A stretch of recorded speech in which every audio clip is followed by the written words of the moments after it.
Καλή σας ημέρα. Θα ήθελα να σας καλωσορίσω σε αυτό το αριστούργημα, σε αυτό το καταπληκτικό κτίριο που η Εθνική Τράπεζα είχε την ευγενική καλοσύνη να μας παραχωρήσει. Θα ήθελα να σας ευχαριστήσω πάρα πολύ γιατί ένα σχεδόν καλοκαιρινό Σάββατο επιλέξατε να είστε εδώ μαζί μας. Το εκτιμούμε πάρα πολύ και ελπίζω ότι δεν θα το μετανιώσετε.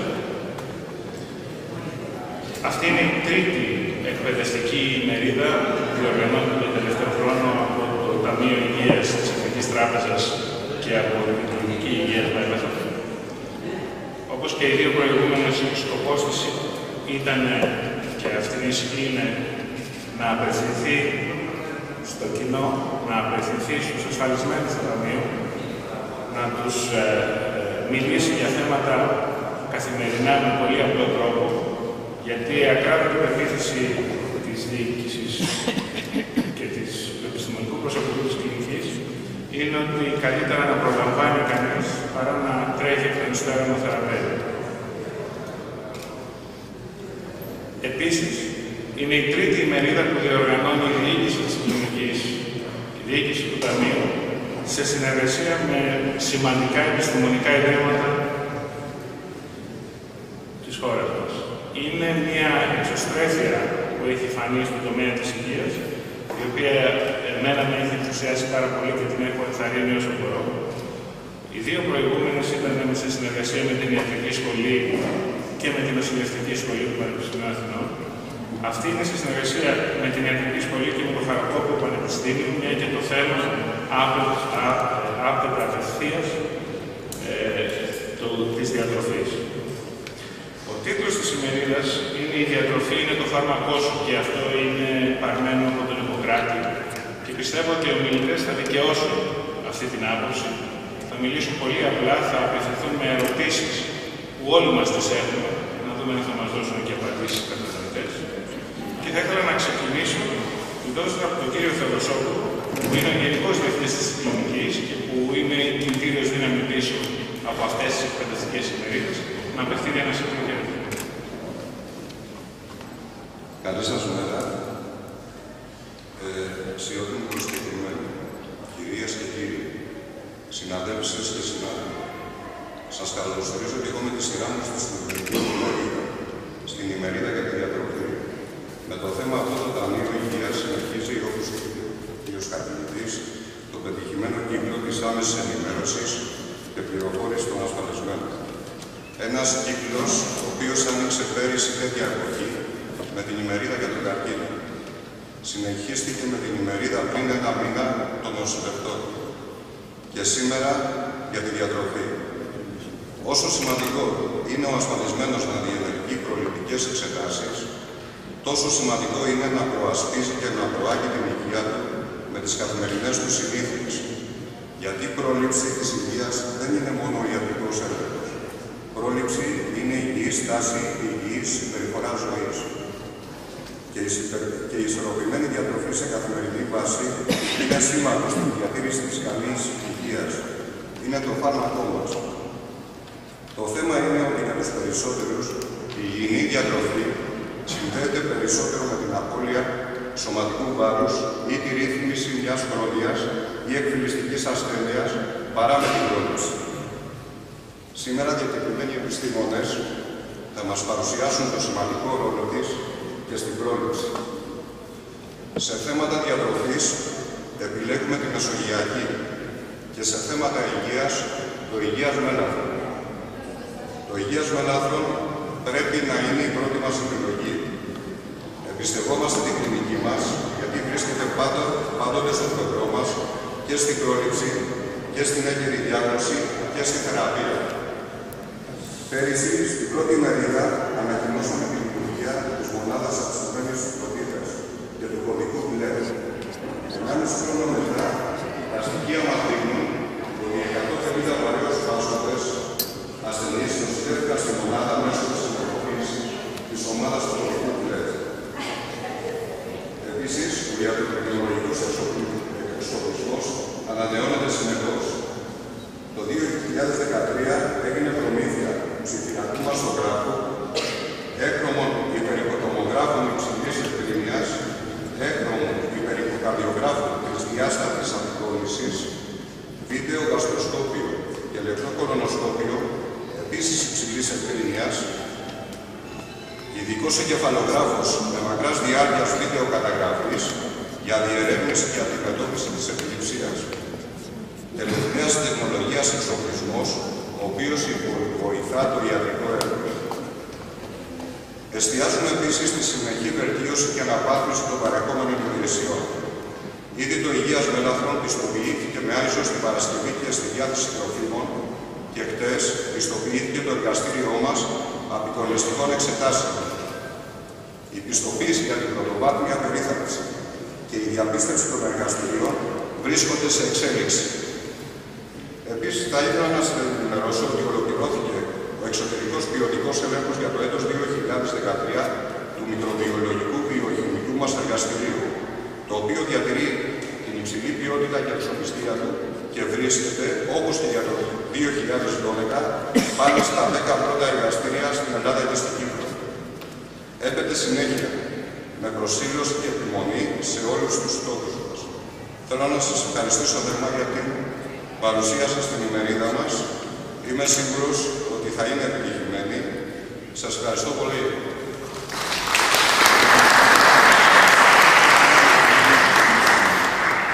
Κάτω διοικητικό θα ήθελα να καλέσω τον επιστημονικό διευθυντή της κλινικής, τον κύριο Βολεμάτη. Μία λέξη, κύριε καθηγητά μας. Μία λέξη. Μια λέξη, τα συγχαρητήριά μου για τους συντάκτες αυτού του προγράμματος. Γιατί το επιστημονικό προσωπικό είναι υψηλού επίπεδου, αλλά βλέπω και το ενδιαφέρον του ακροατηρίου. Οι ασφαλισμένοι είναι και αυτοί υψηλού επίπεδου. Ελπίζω και το εύχομαι και είναι σίγουρο ότι θα έχει επιτυχία. Η κυρία Μαρία Σκοβολιάκου είναι αντιπρίτανη στο Χαρακόπιο Πανεπιστήμιο, μέχρι πρόσφατα αντιπρίτανη στο ΕΟΦ. Έχει δουλέψει πάρα πολύ στη διατροφή σε διεθνές επίπεδο. Θα κάνει την δικιά της παρέμβαση, θα ήθελα να την παρακαλέσω να κάνει ένα σύντομο σχόλιο. Σας ευχαριστώ και όλους που δεν είμαι αντιπρίτανη στο λέξη. Η διατροφή είναι κάτι το πολύ σημαντικό και εμείς οι Έλληνες, οι οποίοι είναι θα ευλογημένοι, ζούμε σε μια χώρα, όπως λέω εγώ, όπου η μεσογειακή διατροφή προσέφερε πολλά στην υγεία και έχει υιοθετηθεί σήμερα από πάρα πολλούς ανθρώπους εκτός των χωρών της Μεσογείου.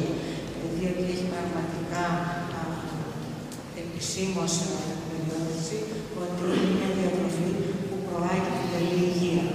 Άρα και εμείς λοιπόν που ζούμε σε αυτή τη χώρα θα πρέπει οπωσδήποτε να κάνουμε το παν για να την υιοθετήσουμε σαν τρόπο διατροφικής αγωγής, έτσι ώστε να μπορέσουμε να έχουμε μια καλή υγεία.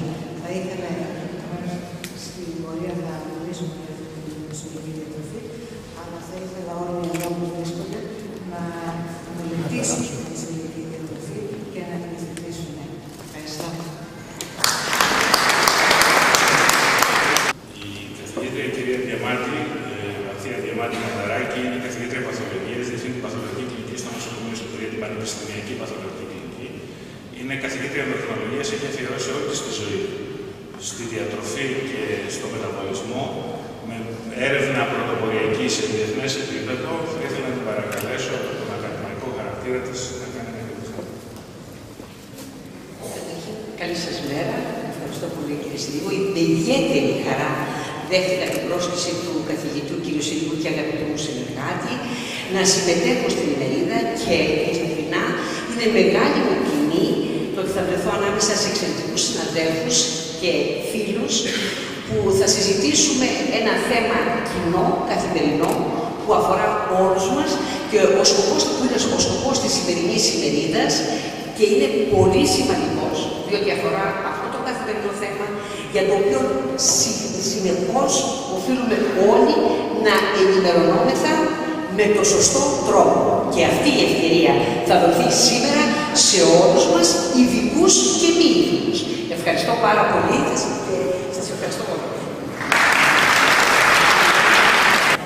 Δεν νομίζω ότι χρειάζεται να κάνουμε σύσταση για τον κύριο κήπο. Ο πρόεδρος του Ταμείου είναι η τσέπη της εκδήλωσης. Αν δεν υπήρχαν τα χρήματα, αν δεν υπήρχε η θέληση, δεν θα γινόταν καν αυτή η εκδήλωση και πάρα πολλές άλλες. Θα ήθελα, κύριε Πρόεδρε, να μιλήσετε δύο λόγια.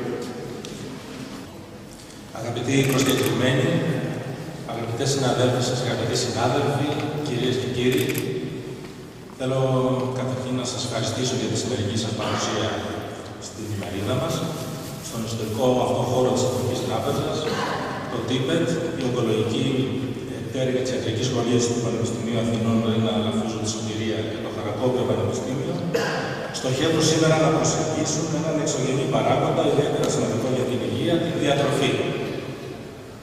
Προσέχουν τη διατροφή μας και τις επιλογές μας. Είναι το φάρμακό μας γενικότερα. Προσέχουμε όμως και το ταμείο μας. Είμαστε περήφανοι γιατί τα τελευταία χρόνια οι αγωνίες που υπήρχαν και ήταν κοινές σε όλους αφορούσαν την επιβίωση, τη βιωσιμότητα του ταμείου μας, την πορεία του στο μέλλον. Θέλαμε το ταμείο μας να παραμείνει ανεξάρτητο, έξω από τον ΕΟΠΗ με τα γνωστά προβλήματα και πραγματικά καταφέραμε με τις αποφάσεις και την διαχείριση να είμαστε σήμερα έξω από αυτή τη διαδικασία, μαζί με άλλα δύο αδελφά ταμεία, έχοντας μια ομοσπονδία για τα αυτοδιαχειριζόμενα ταμεία της χώρας, να είμαστε καινοτόμοι, να είμαστε πρωτοπόροι, να καλύπτουμε την υγεία όλων των συναδέλφων σε απόλυτο βαθμό, είτε αυτό αφορά φάρμακα, είτε νοσηλεία, είτε εξετάσεις παρακλινικές και διαγνωστικές. Και φυσικά αυτό δεν έγινε ταυτόματα ούτε τυχαία, έγινε από μια πάρα πολύ σκληρή δουλειά και από πάρα πολλές σημαντικές αποφάσεις που λήφθηκαν με βάση τις μελέτες βιωσιμότητας, τις οποίες φτιάξαμε τόσο εμείς με τις υπηρεσίες μας και τα όργανά μας, όσο και με μελέτες από εξωτερικούς συνεργάτες και με τη βοήθεια της Εθνικής Τράπεζας. Καταφέραμε να έχουμε έναν μεγάλο έλεγχο στις δαπάνες. Μειώσαμε τη φαρμακευτική δαπάνη μέσα στη διετία κατά 40% μέσω της ηλεκτρονικής συνταγογράφησης και μέσω της παρακολούθησης της καλής χρήσης των ιδιαρίων μας. Μειώσαμε την νοσηλευτική δαπάνη με συνεχείς ελέγχους σε δημόσια και ιδιωτικά νοσηλευτήρια σε όλη τη χώρα. Μειώθηκε επίσης πολύ σημαντικά η δαπάνη για τις εξετάσεις μας. Και αυτό γιατί με συντονισμένες ενέργειες και των Περιφερειακών Συμβούλων αλλά και του Διοικητικού Συμβουλίου συνολικά έχουμε σήμερα καταφέρει να υπογράψουμε συμβάσεις στα περισσότερους νομούς της χώρας, όπου καταφέρνουμε λόγω της δυνατότητάς μας να αποκριθούμε άμεσα οικονομικά, πετυχαίνουμε εκπτώσεις που αγγίζουν και το 30% κάτω από το προεδρικό διάταγμα, κάτω από το κρατικό τιμολόγιο, όπως απλά το λέμε, το οποίο σήμερα εξακολουθεί να πληρώνει η ΕΟΠΗ και το Υπουργείο Υγείας για αυτές τις υπηρεσίες. Σε λίγες μέρες η θητεία του οργάνου αυτού λύγει, θα έχουμε εκλογές στις 8 Απρίλη. Καλώ όλους τους συναδέλφους να συμμετέχουν σε αυτή τη διαδικασία, να δείξουμε ότι μας ενδιαφέρει το TIPET, ότι είμαστε κοντά στο TIPET, είναι ο φορέας υγείας μας που όλοι ξέρουμε με τα στάδια τα οποία έχουμε καταφέρει και έχουμε πετύχει όλα αυτά τα χρόνια. Και με αυτόν τον τρόπο όχι απλά να το διατηρήσουμε, αλλά να το βελτιώσουμε, να το δυναμώσουμε για να έχουμε το ταμείο μας και στο μέλλον πολύ δυνατό, αξιόπιστο και στο πλευρό του κάθε συναδέλφου που έχει αυτή την ανάγκη. Άρα λοιπόν το στοίχημα πρέπει να το κερδίσουμε όλοι μαζί. Σε αυτή την πορεία θέλω να είμαστε όλοι μαζί. Και για να τελειώσω για τη σημερινή ημερίδα, όπως είπα και στην αρχή, έχει σημαντικό ρόλο η πρόληψη και ο στόχος μας με όλες αυτές τις ημερίδες που ξεκινήσαμε είναι ακριβώς αυτός.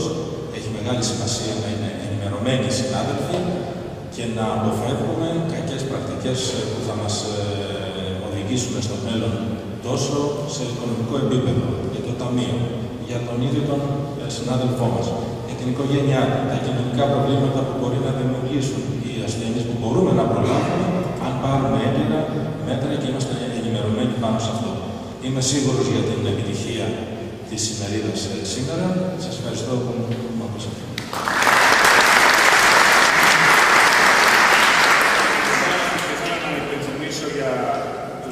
Που δεν είναι εδώ τώρα ότι οι παρουσιάσεις και τα συμπεράσματα της ημερίδας θα αναρτηθούν στο site. site της Εθνικής και του Ταμείου, οπότε θα είναι εύκολα προσβάσιμα σε όλους τους ασφαλισμένους. Και θα ήθελα να παρακαλέσω τον κύριο Πετράκο, ο οποίος είναι ο Γενικός Διευθυντής Ασφαλιστικών Οργανισμών της Εθνικής Τράπεζας, να κηρύξει την έναρξη αυτής της ημερίδας για να προχωρήσουμε στο προσωπικό πρόγραμμα. Καλημέρα. Ένα μεγάλο ευχαριστώ για την πρόσκληση. Ένα μεγάλο ευχαριστώ σε όλους εσάς που είστε σήμερα μαζί μας. Ένα ευχαριστώ χωρίς σύνορα που δείχνει την αγάπη, την εκτίμηση και τον σεβασμό, τη διαχρονική αγάπη, εκτίμηση και σεβασμό που δείχνεται στο Ταμείο Υγείας. Η μερίδα για τη διατροφή αποτελεί μια ακόμα σημαντική πρωτοβουλία της διοίκησης του ΣΤΥΠΕ και τους ασφαλισμένους της. Η διοίκηση της τράπεζας ενδιαφέρεται για την υγεία των εργαζομένων της, δηλαδή την υγεία και των συνταξιούχων.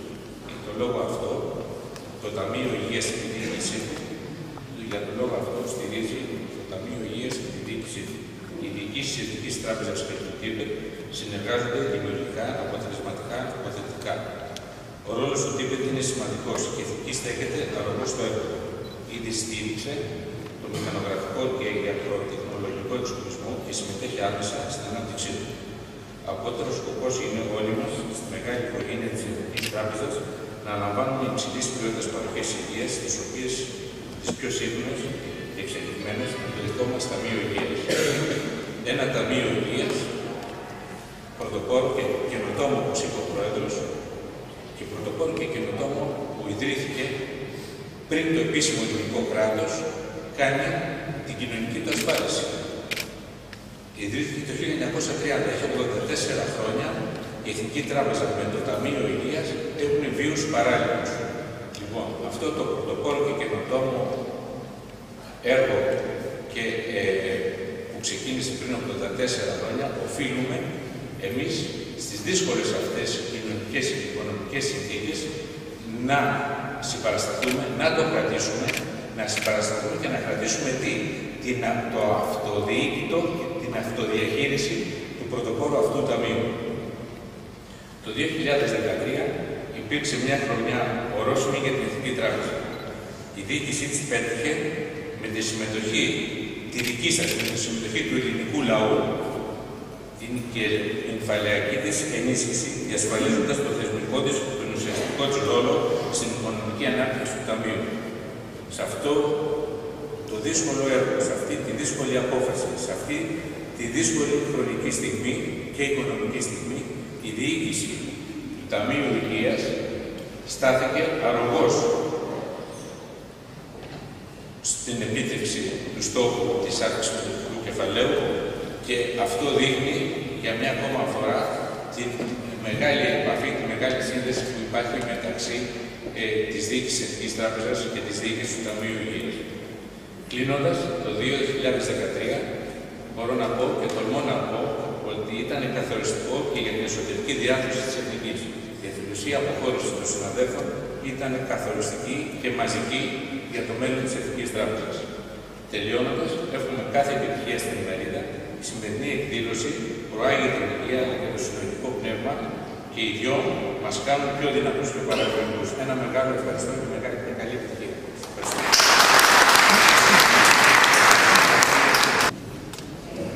Καλησπέρα σε όσους ήρθαν πριν εδώ.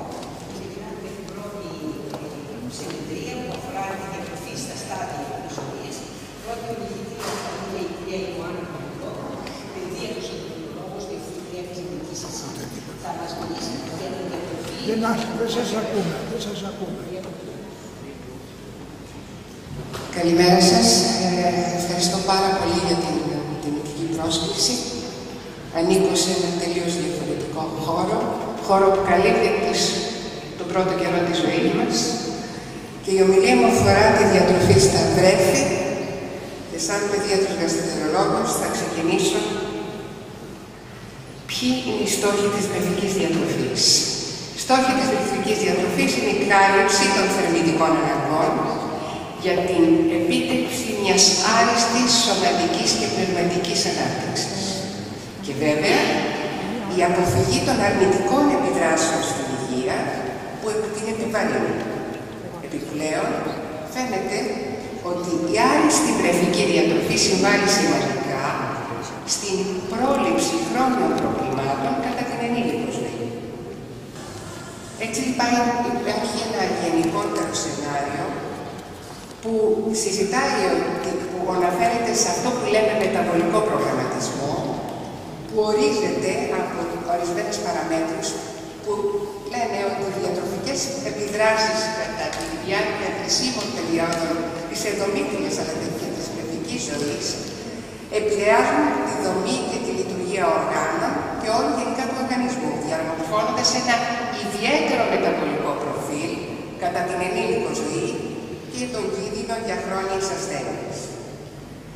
Πού απευθύνεται αυτό, ποιες είναι οι μακροπρόθεσμες συνέπειες αυτού του συγκεκριμένου μεταβολικού προγραμματισμού? Αποτροπή απολυμόξης, αποτροπή από αλλεργικές αντιδράσεις, περιορισμό των αλλεργικών αντιδράσεων, περιορισμό στα αυτοάνωσα νοσήματα, στην παχυσαρκία, στην υπέρταση, τα καρδιαγγειακά νοσήματα και τα νευρολογικά νοσήματα. Έτσι λοιπόν, ένα μωρό γεννημένο μέσα σε έναν κόσμο γεμάτο μικρόβια και λοιμώξεις, στην κυριότερη άμυνα ενός νεογέννητου απέναντι όλα αυτά προέρχεται από το πρωτόγαλα ή το πία, που είναι περιορισμένο στην ποσότητα, αλλά εξαιρετικά εξειδανικευμένο σε ποιότητα, καλύπτει τις βασικές ανάγκες των πρώτων ημερών του νεογνού, ουσία που παράγεται τις πρώτες μέρες μετά τη γέννα και η οποία προσφέρει την πρώτη ανισοποιητική προστασία για το συγκεκριμένο νεογέννητο. Ποια είναι λοιπόν η προφυλακτική δράση του μητρικού συνασμού? Πάρα πολλά μεγάλες οι ενέργειές του, πάρα πολλά τα πλεονεκτήματά του, αλλά καθοριστικά στην πρόληψη της υπέρβασης, της υπέρχονης κοινωνίας αργότερα, στην πρόληψη καρδιαγγειακών νοσημάτων, της παχυσαρκίας και της αθερότητας διαβήτικης του βίου. Από το Ινστιτούτο Υγείας του Παιδιού, το 2009 έγινε μια μεγάλη μελέτη όπου μελετήθηκαν, μάλλον ποσοστικοποιήθηκαν όλες αυτές οι γυναίκες που ακολουθούν ένα πλήρη μητρικό θυλασμό για μεγάλο χρονικό διάστημα, αποκλειστικό μητρικό θυλασμό και σχεδόν αποκλειστικό μητρικό θυλασμό. Και ποιες είναι οι αντεδείξεις του? Φυσικά, οι οροθετικές για HIV, για AIDS στις μητέρες, τα λιποβαρή βρέφη κάτω από 1.500 γραμμάρια με οροθετικές με μητέρες για κύτταρο-μεγαλοϊό, μητέρες με κακοήθεια και υποθεραπεία και βρέφη με κληρονομικά μεταβολικά νοσήματα. Και αν μια μητέρα δεν μπορεί να θυλάσει, τι γίνεται? Οι βιομηχανίες φρόντισαν πάρα πολύ μέσα στον ανταγωνισμό της σημερινής εποχής να φτιάξουν τροποποιημένα γάλακτα που σαν εικόνα έχουν το προφίλ του μητρικού γάλακτος. Και τι κάνουν? Προσπαθούν να προσφέρουν σωστή ποσότητα και αναλογία μεγαλογαριακών ουσιών και εμπλουτίζουν με ειδικά συστατικά της τροφής που αναπνέονται στο μητρικό γάλακτο. Τι κάνουν δηλαδή? Προσπαθούν να κατεβάσουν το ποσό της πρωτεΐνης που έχει το μητρικό γάλα, που σημαίνει υποτριπλάσιο από το γάλα της Ελλάδος, περιορίζουν τη λακτόζη και προσφέρουν μερική αντικατάσταση με άλλους δισακαρίτες και εμπλουτίζουν σε δισακαρίτες, γιατί πρέπει να ξέρουμε ότι το γάλα της μάνας είναι πιο γλυκό. Εμπλουτίζουν βιταμίνες και σίδηρο και προσαρμόζουν τα υγνοστησία σε σωστή αναλογία ασβέστιο προς φωσφόρο. Επιπλέον, η καινούργια τάση είναι να εμπλουτίσουν τα συγκεκριμένα γάλατα με ουσίες που λέγονται προβιωτικά ή πρεβιωτικά, ουσίες μικρόβια με άμυνα, με αμυντική ικανότητα, με πολυακόραστα λιπαρά οξέα, με νουκλεοπίδια, φωσφοριπίδια και ενισχύουν τη σύνθεσή του με ένα αμινοξύ πάρα πολύ χρήσιμο που λέγεται ταυρίνη. Και φτάνουμε στο αιώνα μας, στα τελευταία χρόνια, που οι αλλεργίες παίρνουν ένα σημαντικό ρόλο, έτσι και πάλι οι βιομηχανίες κατόρθωσαν να κάνουν άλλα γάλατα που απευθύνονται σε μωρά με έντονη αλλεργική προδιάθεση. Υποαλλεργικά γάλατα που γίνεται ανεκτά από το 90% των παιδιών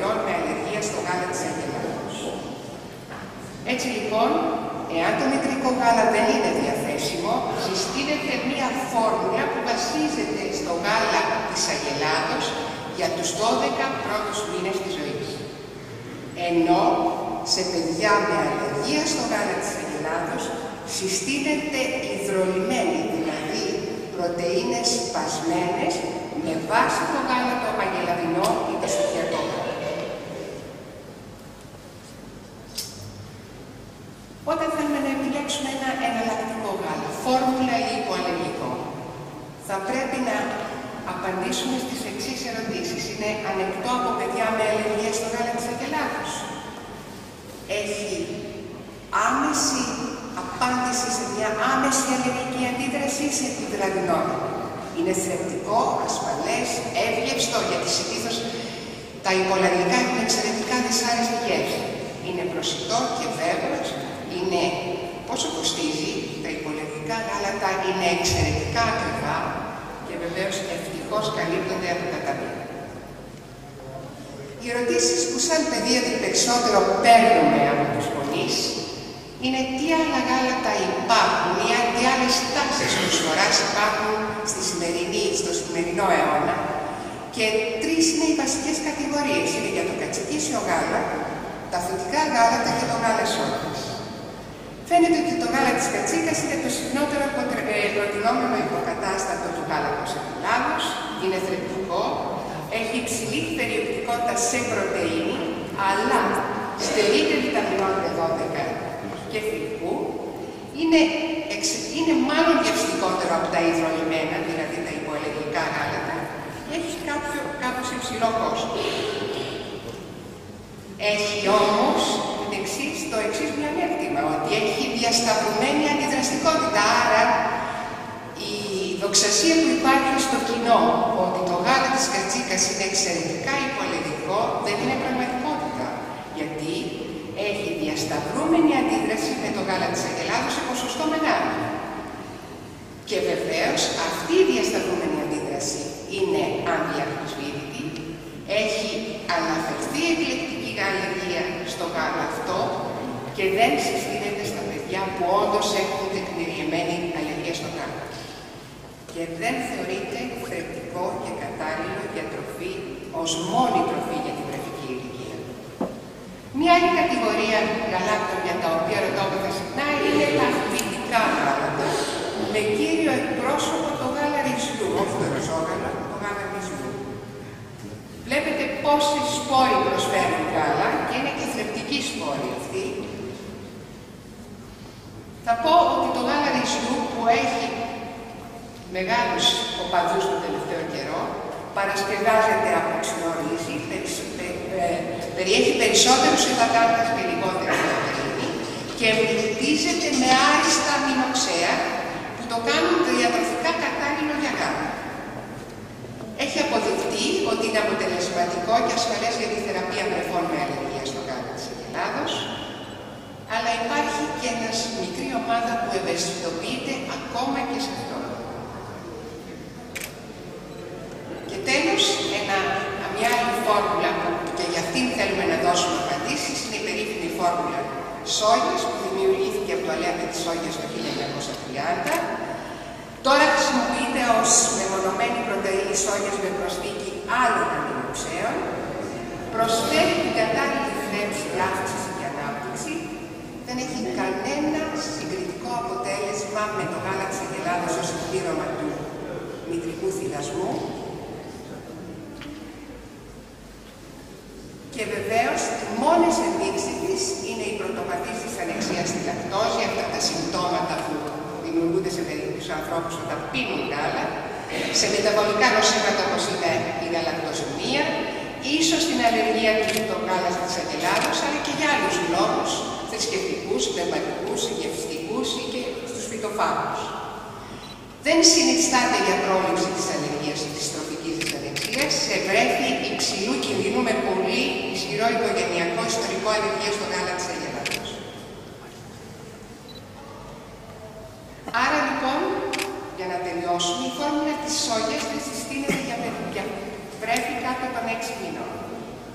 Αποτελεί ενδεχομένως μια εναλλακτική μοναδική επιλογή διαβρέφει με αλλεργία στο γάλα της αγελάδος, εάν το γάλα, το τροποποιημένο, το σπασμένο με τις σπασμένες πρωτεΐνες δεν είναι ανεκτό ή αποδεκτό, είναι πολύ ακριβό. Και υπάρχουν και ισχυρές αντιαδείξεις στα βρέφη κάτω των 6 μηνών σε πρόωρα βρέφη, σε παιδιά με εντεροπάθεια, υγιή βρέφη με οξία γαστρεντερίτιδα για την πρόληψη των κολικών ή για την πυρηνομική δυσανεξία στη φρουκτόζη και την περιέχει σουκρόση. Άρα, τελειώνοντας την πρώτη φάση, ο μητρικός θυλασμός είναι ανεκατάστατος και αποτελεί την πρώτη επιλογή για όλα τα βρέφη. Εάν το μητρικό γάλα δεν είναι διαθέσιμο, συστήνεται φόρμουλα που βασίζεται στο γάλα της αγελάδος για τους πρώτους 12 μήνες. Γάλατα άλλων θηλαστικών ή άλλες φόρμουλες που περιέχουν μεγάλες ποσότητες άθικτης ζωικής πρωτεΐνης είναι ακατάλληλα υποκατάσταση του γάλατος της μητέρας ή της βρεφικής φόρμουλας που βασίζεται στο γάλα της αγελάδος. Γάλατα άλλων θηλαστικών ή φόρμουλες που περιέχουν μεγάλες ποσότητες άθικτης ζωικής πρωτεΐνης είναι πραγματικά κατάλληλα υποκατάστατα. Γάλατα άλλων θηλαστικών δεν συστήνονται για την αλλεργία στο γάλα της αγελάδος. Η φόρμουλα της πρωτεΐνης σόγιας δεν συστήνεται στα βρέφη των κάτω των 6 μηνών. Η φόρμουλα υδρολιμένης πρωτεΐνης ρυζιού συστήνεται σε επιλεγμένα βρέφη που δεν ανέχονται τη φόρμουλα πρωτεΐνης εκτεταμένης υδρόλυσης γάλατος αγελάδος. Και ερχόμαστε στο δεύτερο εξάμηνο της ζωής, για το οποίο θα είμαι πάρα πολύ σύντομη, όταν εισάγονται οι στερεές τροφές. Για την εισαγωγή των στερεών τροφών σε ένα βρέφος υπάρχουν λίγα επιστημονικά δεδομένα και πολλές διευκολύνσεις. Ποιοι είναι λοιπόν οι προβληματισμοί κατά την εισαγωγή των στερεών τροφών? Ποια είναι η ωριμότητα του πεπτικού και του νευρολογικού συστήματος? Ποια θα είναι η αναπτυξιακή σε εξέλιξη του συγκεκριμένου παιδιού, δηλαδή είναι όριμο νευροεξελικτικά να δεχτεί το κουτάλι, κάτι πολύ απλό. Και τέλος, ποια είναι η αντιγονικότητα των συγκεκριμένων τροφών.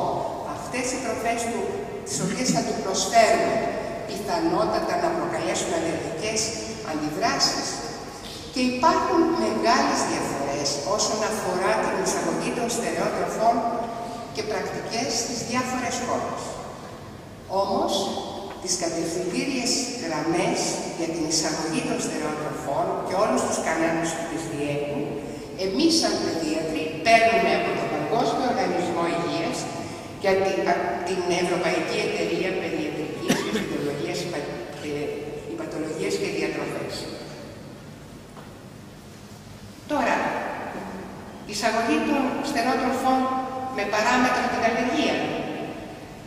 Για τους κανόνες γύρω στο 2006 υπάρχουν οι βασικοί παράμετροι. Αποκλειστική σύγκριση για τα μεγάλα έως τους 6 μήνες, εισαγωγή της γλουτένης ενός πρωτεϊνικού κλάσματος των σιτηρών και η συσχέτισή της με ηλιοκάκι και καθυστερημένη εισαγωγή των αλλεργιογόνων. Θα πρέπει να τονίσουμε, σύμφωνα με τις αποφάσεις του 2013, ότι πιο σημαντική είναι η διάρκεια του μητρικού θυλασμού παρά η αποκλειστικότητά του. Η εισαγωγή της γλουτένης επιβάλλεται σύμφωνα με τις κατευθυντήριες γραμμές γύρω στις 5,5 μήνες της ζωής και εφόσον το μωρό μας θυλάζει. Η εισαγωγή του ψαριού και του αυγού, γιατί αυτό μας ρωτούν, στους 9 μήνες και 11 αυγού. Τελικά, για να συνοψίσω, έχω να πω ότι αποκλειστικός μητρικός θυλασμός συνιστάται για τους πρώτους 6 μήνες της ζωής. Η εισαγωγή των στερεών τροφών, κρέμες, πρωτόκρεμες και όλα τα υπόλοιπα, περίπου στις 26 εβδομάδες ζωής και ασφαλώς όχι νωρίτερα από τις 16 εβδομάδες. Δεν υπάρχουν κανόνες που να διέπουν το χρόνο εισαγωγής των στερεών τροφών στα θυλάζοντα και θυλάζοντα βρέφη. Αποφυγή η επιδράτηση της ένταξης τυπικά αλλεργιοργωνικών τροφών, όπως αυγό και ψάρι, δεν έχει αποδείξει ότι μειώνει τον κίνδυνο αλλεργίας, τόσο στην ομάδα κινδύνου για την ανάπτυξη αλλεργικών αντιδράσεων, όσο και τα βρέφη που δεν ανήκουν στην ομάδα υψηλού κινδύνου. Οι απαιτήσεις σε σίδηρο των συθυλαζόντων βρεφών καλύπτονται χαρακτηριστικά από τις στερεές τροφές. Ο σίδηρος που προσφέρεται από αυτές έχει σημαντική διαθεσιμότητα. Το φρέσκο γάλα είναι πτωχό σε σίδηρο. Απαγορεύεται για τα βρέφη μικρότερα των 12 μηνών. Η έναρξη της γλουτένης, του πρωτεϊνικού κλάσματος των σιδηρών, η Κυριοκάκη έχει αυξημένη συχνότητα και στον ελληνικό χώρο, με μελέτη μας είναι 1 στα 140 παιδιά πλέον. Είναι σκόπιμο να γίνεται στην περίοδο του θυλασμού, δηλαδή ενώσο το βλέφος θυλάζει, 4 με 7 μήνες. Με τον τρόπο αυτό φαίνεται να μειώνεται ο κίνδυνος εμφάνισης Κυριοκάκης και αλλεργίας στη σιτηρά. Σας ευχαριστώ για την προσοχή σας.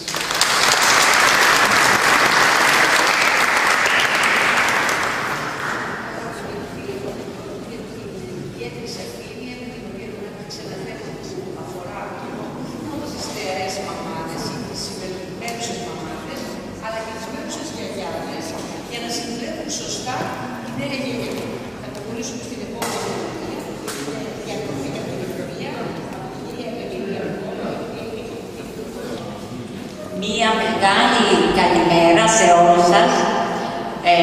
Ονομάζομαι Ευαγγελία Κόλια, είμαι η υπεύθυνη της κλινικής διαιτολογίας στο Πέμπτο Νοσοκομείο για Αγία Σοφία και σήμερα θα σας μιλήσω για τη διατροφή στους αφήβους. Τις ερωτήσεις που θα απαντήσω βεβαίως είναι περιορισμένες, είναι το τι σημαίνει τρώμε υγιεινά και γιατί πρέπει να τρώμε υγιεινά. Πάμε στην πρώτη διαφάνεια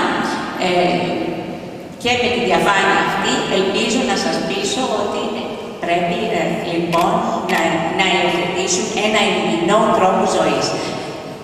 Λοιπόν, βλέπουμε ότι η υγιεινή διατροφή,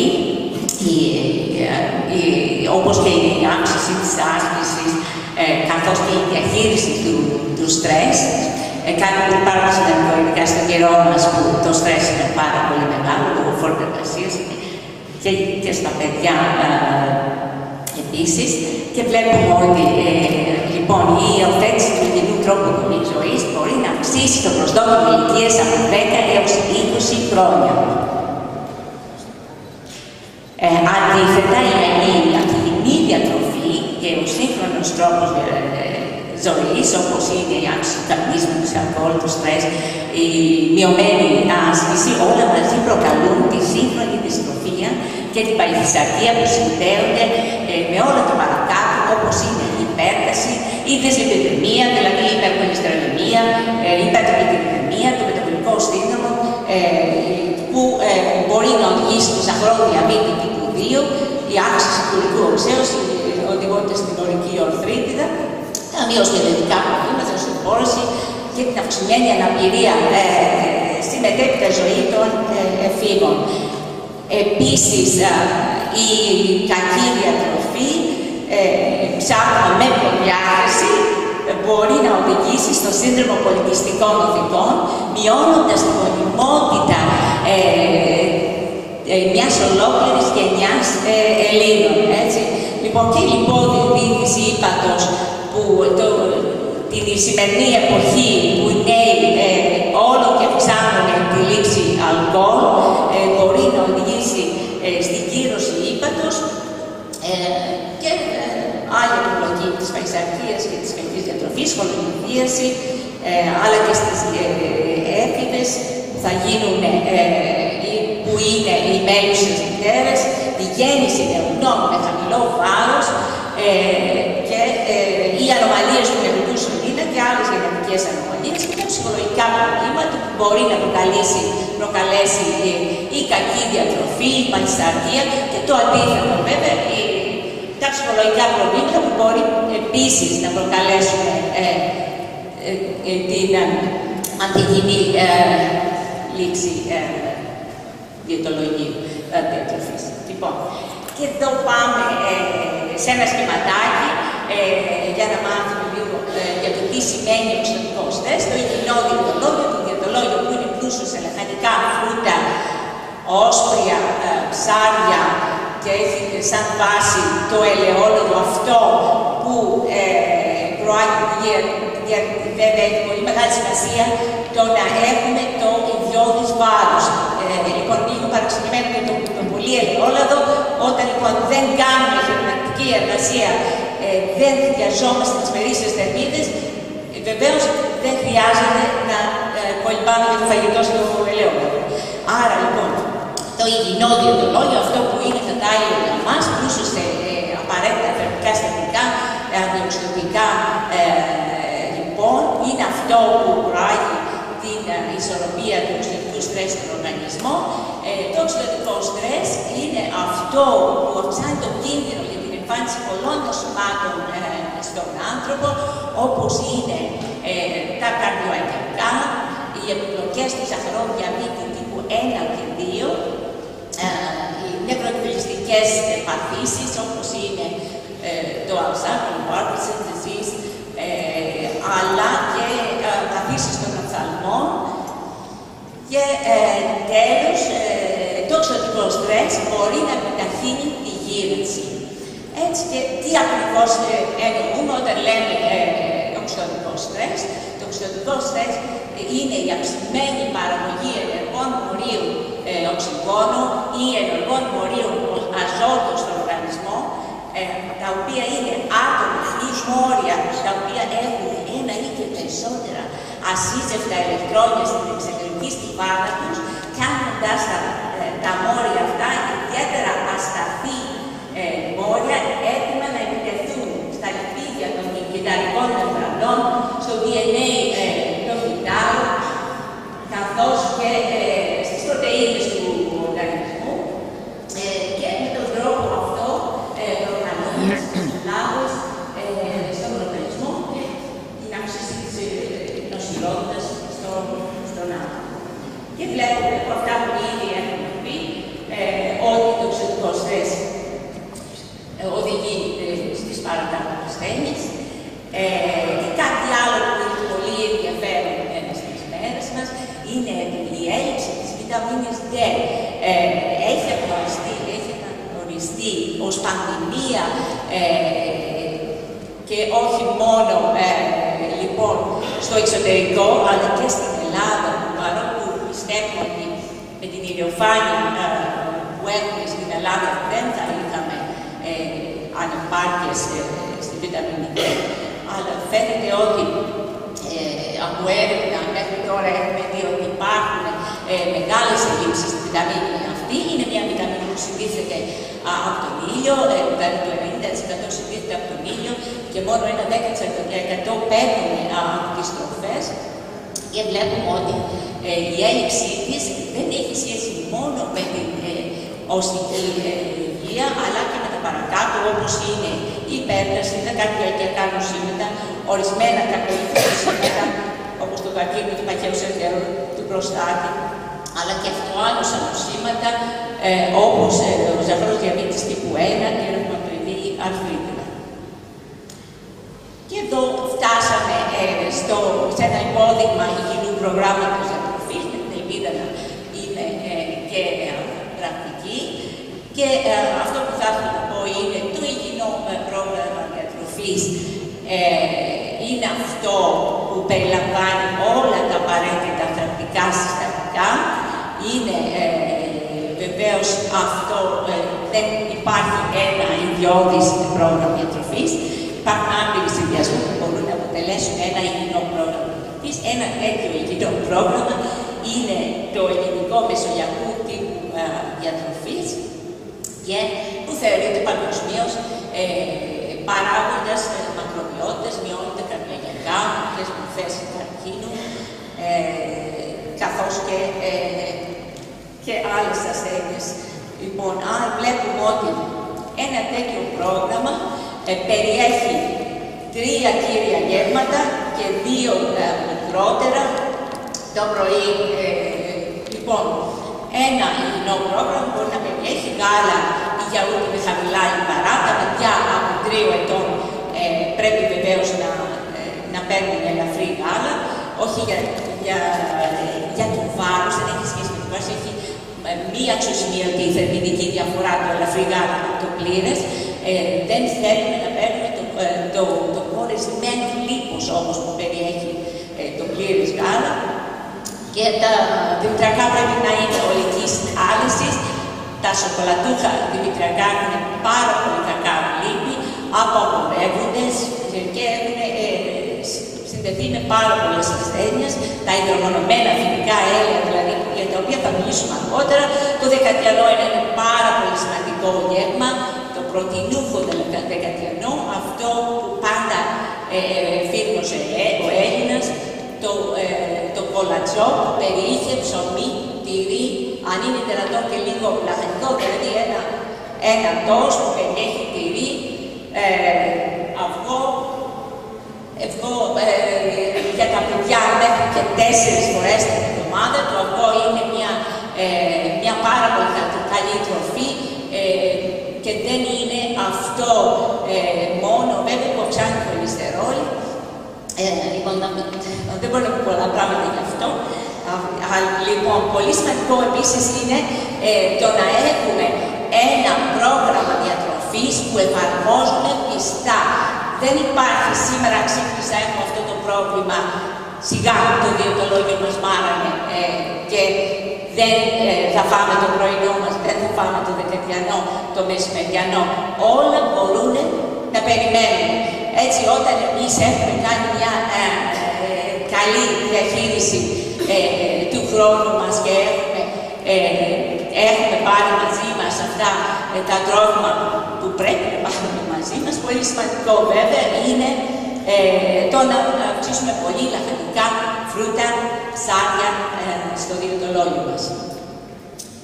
Και αυτά που ήδη έχουμε πει, ότι πολύ σημαντικό είναι το πρωινό και το δεκατιανό, ειδικά για τα παιδιά, και μάλιστα το πρωινό είναι ο σημαντικότερος παράγοντας για την πρόληψη της κακής διάθεσης.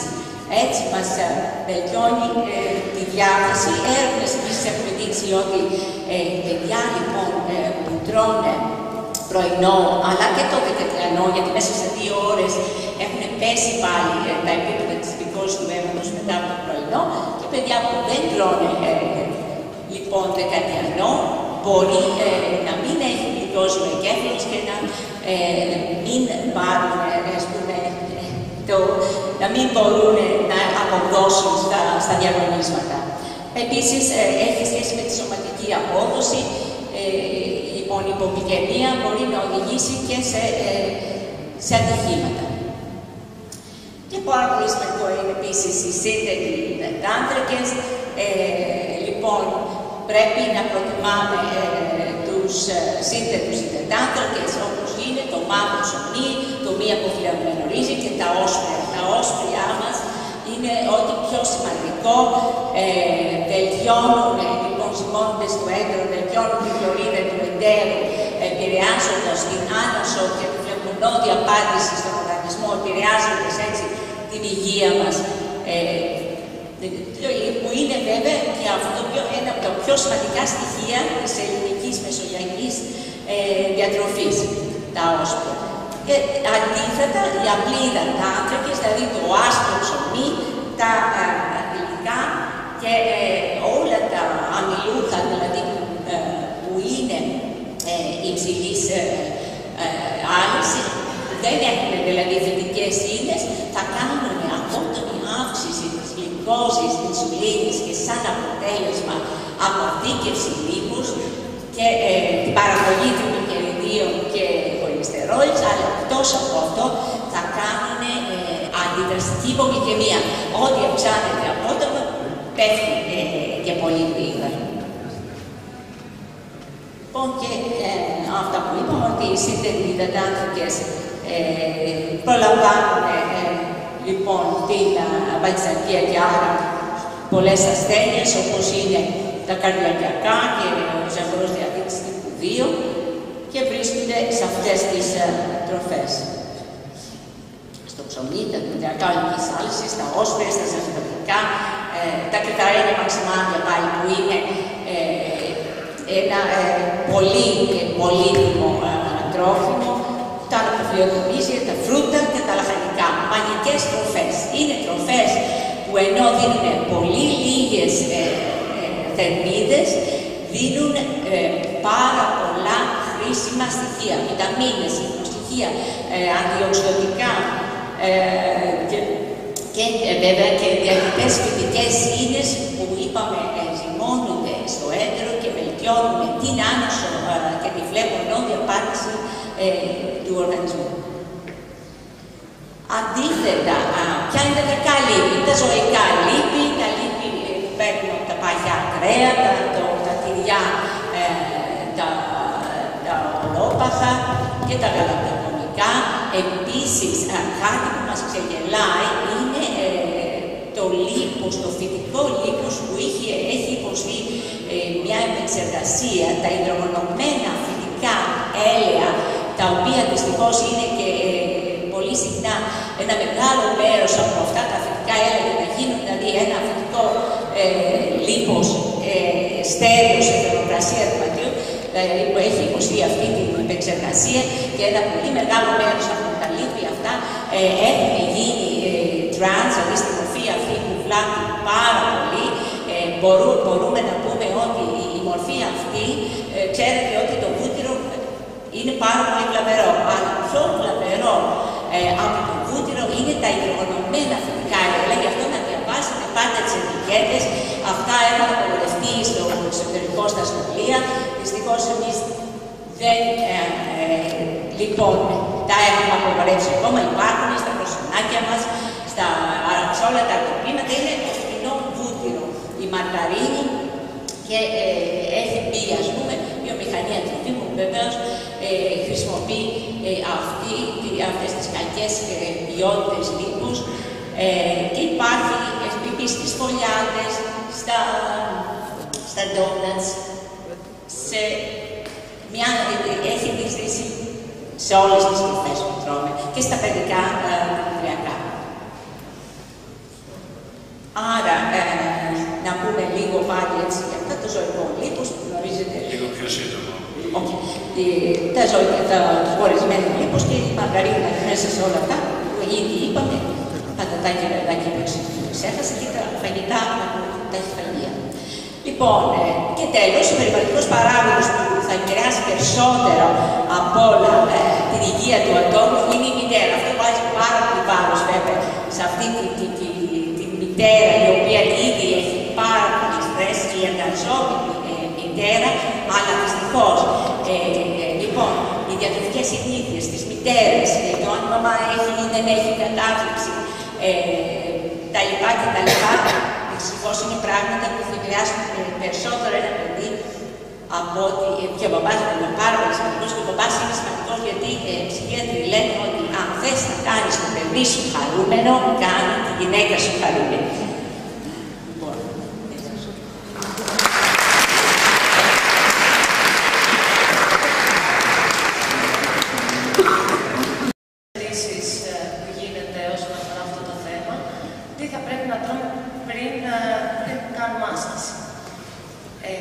Ιδανικά θα πρέπει να έχουμε ένα θρεπτικό και ισορροπημένο γεύμα 2 με 3 ώρες πριν από την άσκηση, το οποίο θα πρέπει να είναι υψηλό σε υδατάνθρακες για τη διατήρηση των επιπέδων της γλυκόζης στο αίμα, να περιέχει τροφές χαμηλού γλυκαιμικού δείκτη για πιο αργή απορρόφηση, θα δούμε στη συνέχεια, και να έχει και μέτρια περιεκτικότητα σε πρωτεΐνες, έτσι ώστε να μην χρησιμοποιηθεί όλο το αποθηκευμένο γλυκογόνο των μειών. Τροφές χαμηλού γλυκαιμικού δείκτη είναι τα δημητριακά ολικής αλέσεως, τα όσμια, τα λαχανικά, το γάλα, το γιαούρτι, τα αμύγδαλα, τα ζυμαρικά ολικής αλέσεως και τα φρούτα. Αν η άσκηση είναι το μεσημέρι, τότε για πρωινό ιδανικό θα ήταν να καταναλώσουμε γάλα, γιαούρτι με δημητριακά ή φρούτα ή με ξηρούς καρπούς και αποξηραμένα φρούτα. Άλλη καλή επιλογή είναι ένα αυγό βραστό με μία φέτα ψωμί ολικής αλέσεως ή 2 φρυγά λιμό, ή ανατόστο με ψωμί ολικής αλέσεως, γαλοπούλα ή ζαμπόν χαμηλών λιπαρών και τυρί χαμηλών λιπαρών. Εάν η άσκηση είναι το βράδυ ή το απόγευμα, τότε για μεσημεριανό ιδανικά θα ήταν ένα γεύμα που να αποτελείται από ζυμαρικά ή ρύζι ή πατάτες με κοτόπουλο ή κρέας άπακο ή ψάρι. Γενικότερα είναι επίπεδο πρωτεΐνης, όπως θα μπορούσε να είναι και ένα αυγοβραστό ή ένα κομμάτι τυρί χαμηλών λιπαρών. Για ασκήσεις υψηλής έντασης και μέτριας ως υψηλής διάρκειας, ένα γεύμα χαμηλού γλυκαιμικού δείκτη μπορεί να διατηρήσει σταθερά τα επίπεδα γλυκόζης στο αίμα μέχρι και για 2 ώρες άσκησης, ενώ παράλληλα προσδίδει την απαραίτητη ενέργεια για τη μέγιστη απόδοση. Τώρα, λίγο πριν από την άσκηση, περίπου 30 λεπτά πριν, καλό θα ήταν να είχαμε ένα μικρό σνακ. Να αποτελείται από υδατάνθρακες γρήγορης απορρόφησης, απλούς υδατάνθρακες δηλαδή, για άμεσα διαθέσιμα καύσιμα στον οργανισμό, διότι κατά τη διάρκεια της άσκησης μειώνονται τα επίπεδα γλυκόζης τα πρώτα 15 με 20 λεπτά. Ένα τέτοιο γεύμα θα ήταν φρούτα ή χυμό φρούτων, μπάρες δημητριακών, κουλούρι Θεσσαλονίκης, κράκερς, πυρενιές με μέλι, σοκολάτα υγείας. Γενικά να θυμάστε ότι όσο πιο κοντά χρονικά στην άσκηση είναι το γεύμα, τόσο μικρότερο θα πρέπει να είναι.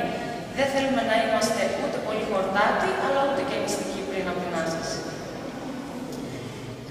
Τώρα, η ποσότητα των υδατανθράκων που καταναλώνονται πριν το γεύμα επηρεάζει τα επίπεδα γλυκογόνου των μειών.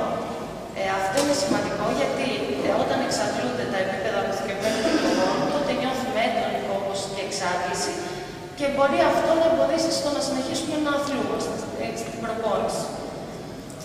Επίσης, η ενυδάτωση είναι πάρα πολύ σημαντική. Αυτή είναι ακόμα μια επίσης συχνή ερώτηση. Πόσα υγρά θα πρέπει να καταναλώνουμε πριν, κατά τη διάρκεια και μετά την άσκηση. Η ενυδάτωση θα πρέπει να ξεκινάει περίπου 2 ώρες πριν από την άσκηση και να καταναλώνουμε περίπου 240 ml ως 480 ml υγρών. Περίπου 240 ml είναι ένα ποτήρι νερού. Επομένως, 1 με 2 ποτήρια υγρών 2 ώρες πριν την άσκηση, περίπου μισό με 1 ποτήρι υγρών αμέσως πριν την άσκηση και κατά τη διάρκεια της άσκησης κάθε 15 με 20 λεπτά θα πρέπει επίσης να ενυδατωνόμαστε. Επίσης και αμέσως μετά την άσκηση πάλι καλό να καταναλώσουμε 240 ml ως 480 ml υγρών. Τα ενεργειακά ποτά επίσης είναι μια πολύ καλή λύση, γιατί αναπληρώνουν τους ηλεκτρολίτες και τα μέταλλα που χάνονται λόγω της επίδρωσης και προσδίδουν επιπλέον υδατάνθρακες κατά τη διάρκεια της προπόνησης με αποτέλεσμα τη βελτιστοποίηση της απόδοσης. Τώρα, ποιο είναι το κατάλληλο γεύμα μετά την άσκηση. Είναι ένα πάρα πολύ σημαντικό γεύμα, είναι εξίσου σημαντικό όσο και η ίδια η άσκηση. Στοχεύει στην αναπλήρωση της ενέργειας που χρησιμοποιήθηκε και στην επιδιόρθωση των μειών. Ιδανικά θα πρέπει να το παίρνουμε 30 λεπτά μετά την άσκηση. Θα πρέπει να είναι πλούσιο σε απλούς υδατάνθρακες, όπως είναι μέλι, μαρμελάδα, πατάτα, ψωμί άσπρο, πυρανιά, ζυμαρικά ή φρούτα. Το 25% περίπου των θερμίδων να προέρχεται από πρωτεΐνες υψηλής βιολογικής αξίας, όπως είναι το κόκκινο κρέας, τα πουλερικά, τα ψάρια, τα γαλακτοκομικά ή ξηρή καρπή, και να είναι μέτρια ως χαμηλής περιεκτικότητας σε λιπαρά. Εδώ πρέπει να το προσέξουμε αυτό, γιατί συνήθως αυξάνεται η όρεξη μετά την άσκηση.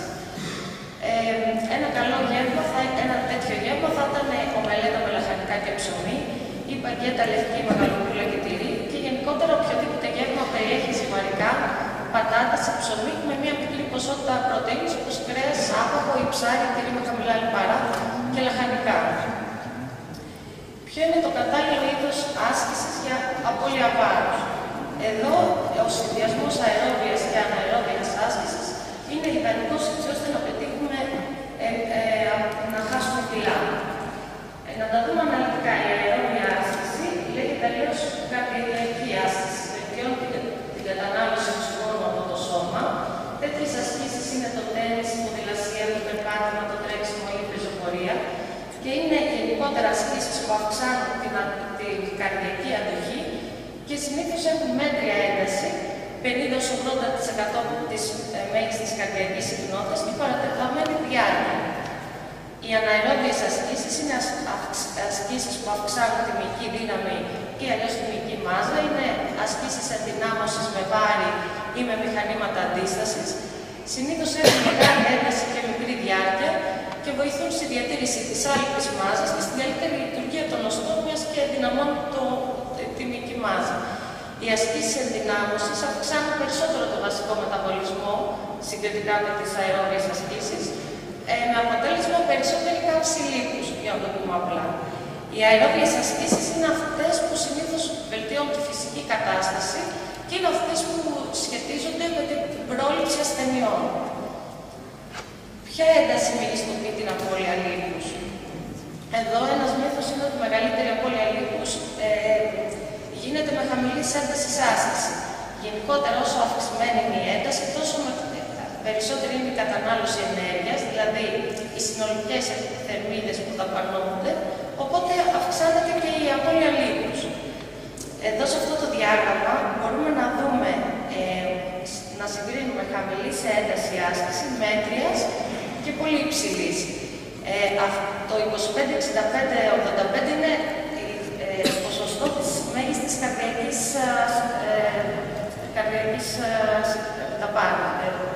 κατανάλωσης. Αυτό μπορείτε να το υπολογίσετε αν αφαιρέσετε από το 220 την ηλικία σας. Αυτό μας δείχνει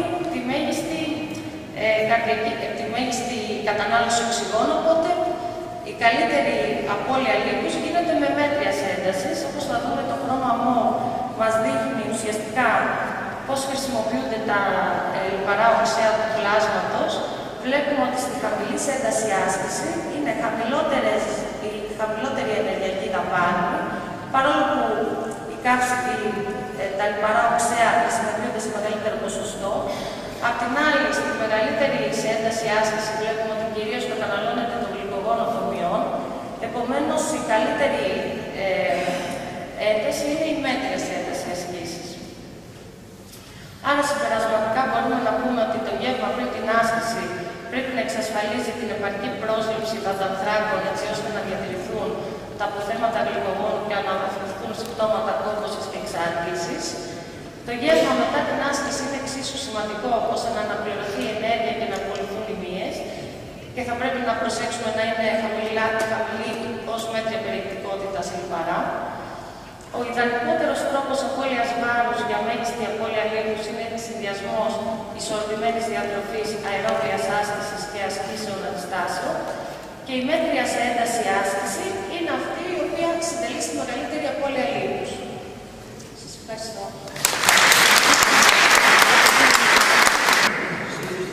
Πάρα πολύ συγκεκριμένη και περιεκτική. Θα ήθελα να παρακαλέσω την κυρία Πάντου να μας πει κατά τη διάρκεια της φυσικοθεραπείας ποια πρέπει να είναι τα θέματα. Ευχαριστώ πολύ για την πρόσκληση στην πρωτοβουλία. Θα μιλήσουμε σήμερα για διατροφή και φυσιοθεραπεία. Η σωματική δραστηριότητα είναι ένα δώρο για τον εαυτό μας, που για αντάλλαγμα στείνει καλή σωματική και πνευματική υγεία. Η φυσικοθεραπεία χρησιμοποιεί την κίνηση, τη μάλαξη, το φως, το νερό, τη θερμότητα, τον ηλεκτρισμό για τη βελτίωση και την αποκατάσταση τραυματισμών, παθολογικών καταστάσεων καθώς και άλλων διαταραχών, όπως αθλητικές κακώσεις, μυοσκελετικά και νευρολογικά προβλήματα, παιδιά με κινητικά προβλήματα, μεταναγκαστικά περιστατικά, προβλήματα ηλικιωμένων, άτομα με ειδικές δυνατότητες και χρόνιες παθήσεις. Συγκεκριμένα, η φυσικοθεραπεία συμβάλλει σημαντικά στην ανακούφιση του πόνου, στην αποκατάσταση ή στη μέγιστη δυνατή βελτίωση των ανθρώπινων λειτουργιών, κυρίως της κίνησης, έχοντας σαν στόχο την καλύτερη ποιότητα ζωής του ανθρώπου. Το να έχουμε μια καλή φυσική κατάσταση σε συνδυασμό με ισορροπημένη διατροφή μπορεί να συμβάλλει σημαντικά στην μείωση του κίνδυνου ανάπτυξης καρδιακιακών παθήσεων, διαβήτη 2 και άλλα προβλήματα υγείας. Περίπου 30 λεπτά άσκησης κίνησης την ημέρα με ισορροπημένη σωστή διατροφή ενισχύουν την παραγωγή σεροτονίνης, η οποία συνεισφέρει σε ανεβασμένη διάθεση και στην ευεξία. Η Mayo Clinic αναφέρει ότι μια διατροφή χαμηλή σε κορεσμένα λιπαρά, η άσκηση για 30 λεπτά την ημέρα και η αποφυγή του καπνού μειώνει σημαντικά το κίνδυνο των καρδιακών παθήσεων. Ακολουθώντας μια θετική διατροφή και κάνοντας τακτική άσκηση, μπορεί επίσης να βοηθήσει στην πρόληψη ανάπτυξη του καρκίνου σε άτομα με αυξημένο γενετικό κίνδυνο, σύμφωνα με την Αμερικανική Αντικαρκινική Εταιρεία. Η σωματική δραστηριότητα στους ενήλικες 150 λεπτά μέτριας ή έντονης δραστηριότητας μέσα στην εβδομάδα, ενώ για έφηβους και παιδιά περίπου μία ώρα μέτριας ή έντονης δραστηριότητας. Μια δραστήρια ζωή μπορεί να μειώσει τον κίνδυνο από πολλά προβλήματα υγείας, όπως καρδιακές παθήσεις, υψηλή αρτηριακή πίεση, οστεοπόρωση, διαβήτη, και σε συνδυασμό με τον έλεγχο της διατροφής μας και του σωματικού μας βάρους, μπορούμε να μειώσουμε τον κίνδυνο της ανάπτυξης καρκίνου. Οι δραστηριότητες μπορούν να ομαδοποιηθούν. Ελαφριάς έντοσης δραστηριότητες είναι αυτές που περιλαμβάνουν ήπιες δουλειές του σπιτιού, ψώνια, φορική, έναν ήπιο περίπατο.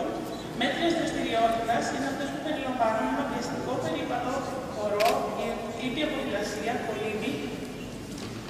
Έντονη δραστηριότητα είναι αυτές που χρησιμοποιούν μεγάλες μυϊκές ομάδες με έντονο καρδιακό ρυθμό, ταχεία αναπνοή και εφίδρωση.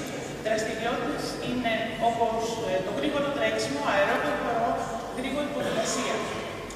Οι άνθρωποι που μπαίνουν σε ένα πρόγραμμα δραστηριότητας μαζί και διατροφής, έστω και αργά, θα βοηθήσουν την υγεία τους, ειδικά την καρδιακή υγεία τους, με τη βελτίωση της φυσικής δύναμης, του μυϊκού τόνου, της αναπνευστικής ικανότητας, της αύξησης της HDL, καλής χολυστερόλης, μείωση της LDL, κακής χολυστερόλης και τριγλικεριδίων παράλληλα, έχουμε και σημαντικές ψυχοκοινωνικές ευεργετικές επιδράσεις του ατόμου.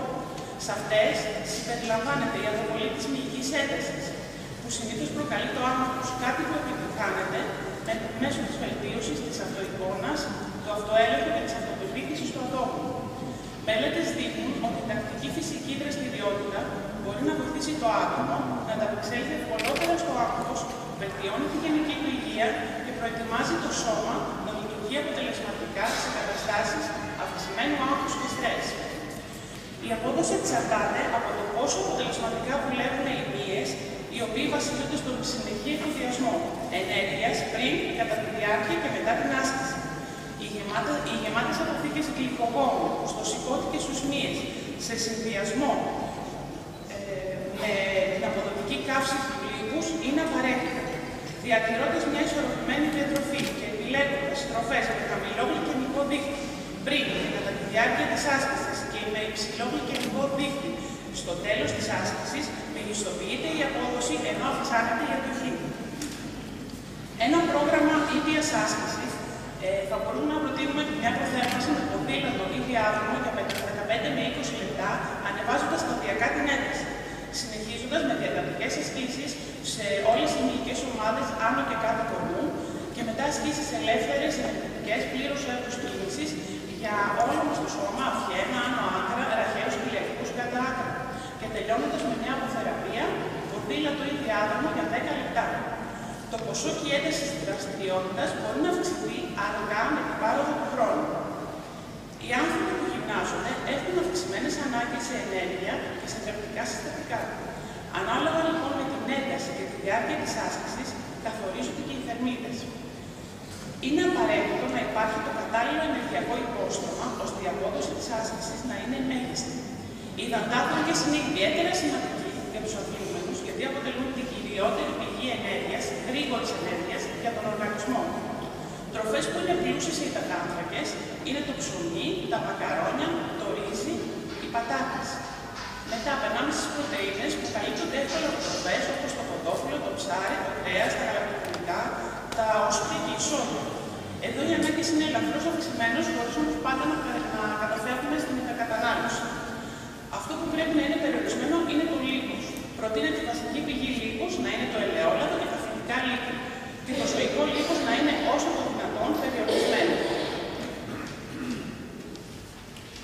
Καλό είναι λοιπόν οι αθλούμενοι να αποφέρουν τα τηγανιτά, τα είδη σφολιάτας, τα αλόπαχα γαλακτοκομικά, το βούτυρο και τα επεξεργασμένα τρόφιμα. Μεγάλη προσοχή πρέπει να δίνουμε και στο νερό που καταναλώνουμε κατά τη διάρκεια της άσκησης. Η σωστή ενυδάτωση του οργανισμού βοηθάει στην καλύτερη απόδοση της άσκησης και στη μειωμένη κόπωση. Απώλεια νευρών μπορεί να προκαλέσει τέτοια αφυδάτωση. Η άσκηση είναι αποτελεσματική μόνο αν γίνεται σε τακτική βάση. Γι' αυτό ασκείτε μια φυσική δραστηριότητα που σας αρέσει, ώστε να μην γίνεται καταναγκαστική. Μια και τότε το πιθανότερο είναι πως θα την εγκαταλείψετε. Συστήνεται λοιπόν να γυμνάζετε 3-4 φορές την εβδομάδα για μία ώρα, εκτός από το γυμναστήριο. Την αεροβική άσκηση, τα βάρη και το τζόκινγκ μπορείτε να ασχοληθείτε με το χορό. Μπορείτε να κάνετε τακτικούς περίπατους στην εξοχή. Και ακόμη η κολύμβηση ή να ξεκινήσουμε ακόμη και γιόγκα ή πιλάτες. Σε κάθε περίπτωση, τα ωφέλη της άσκησης είναι ιδιαίτερα ευεργετικά, πάντα σε συνδυασμό με την επιλεγμένη διατροφή έχουμε τα καλύτερα αποτελέσματα διατήρησης και συντήρησης της υγείας μας. Ευχαριστώ πολύ. Τόσο μίλησε περιέλαβα πάρα πολύ καλά διατροφή και άσκηση. Θα ήθελα να παρακαλέσω την κυρία Σκουρδία να μας μιλήσει για ένα πάρα πολύ δύσκολο θέμα, τη διατροφή και εγγύηση. Αλλά δεν παραπονιόμαστε ότι μία εγγύηση πήρε πολύ βάρος, άλλο ότι δεν πήρε αρκετό. Πολύ δύσκολο.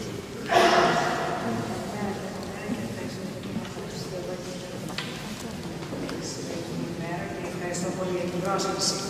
Ποια είναι τα στοιχεία κλειδιά για μια υγιή εγκυμοσύνη?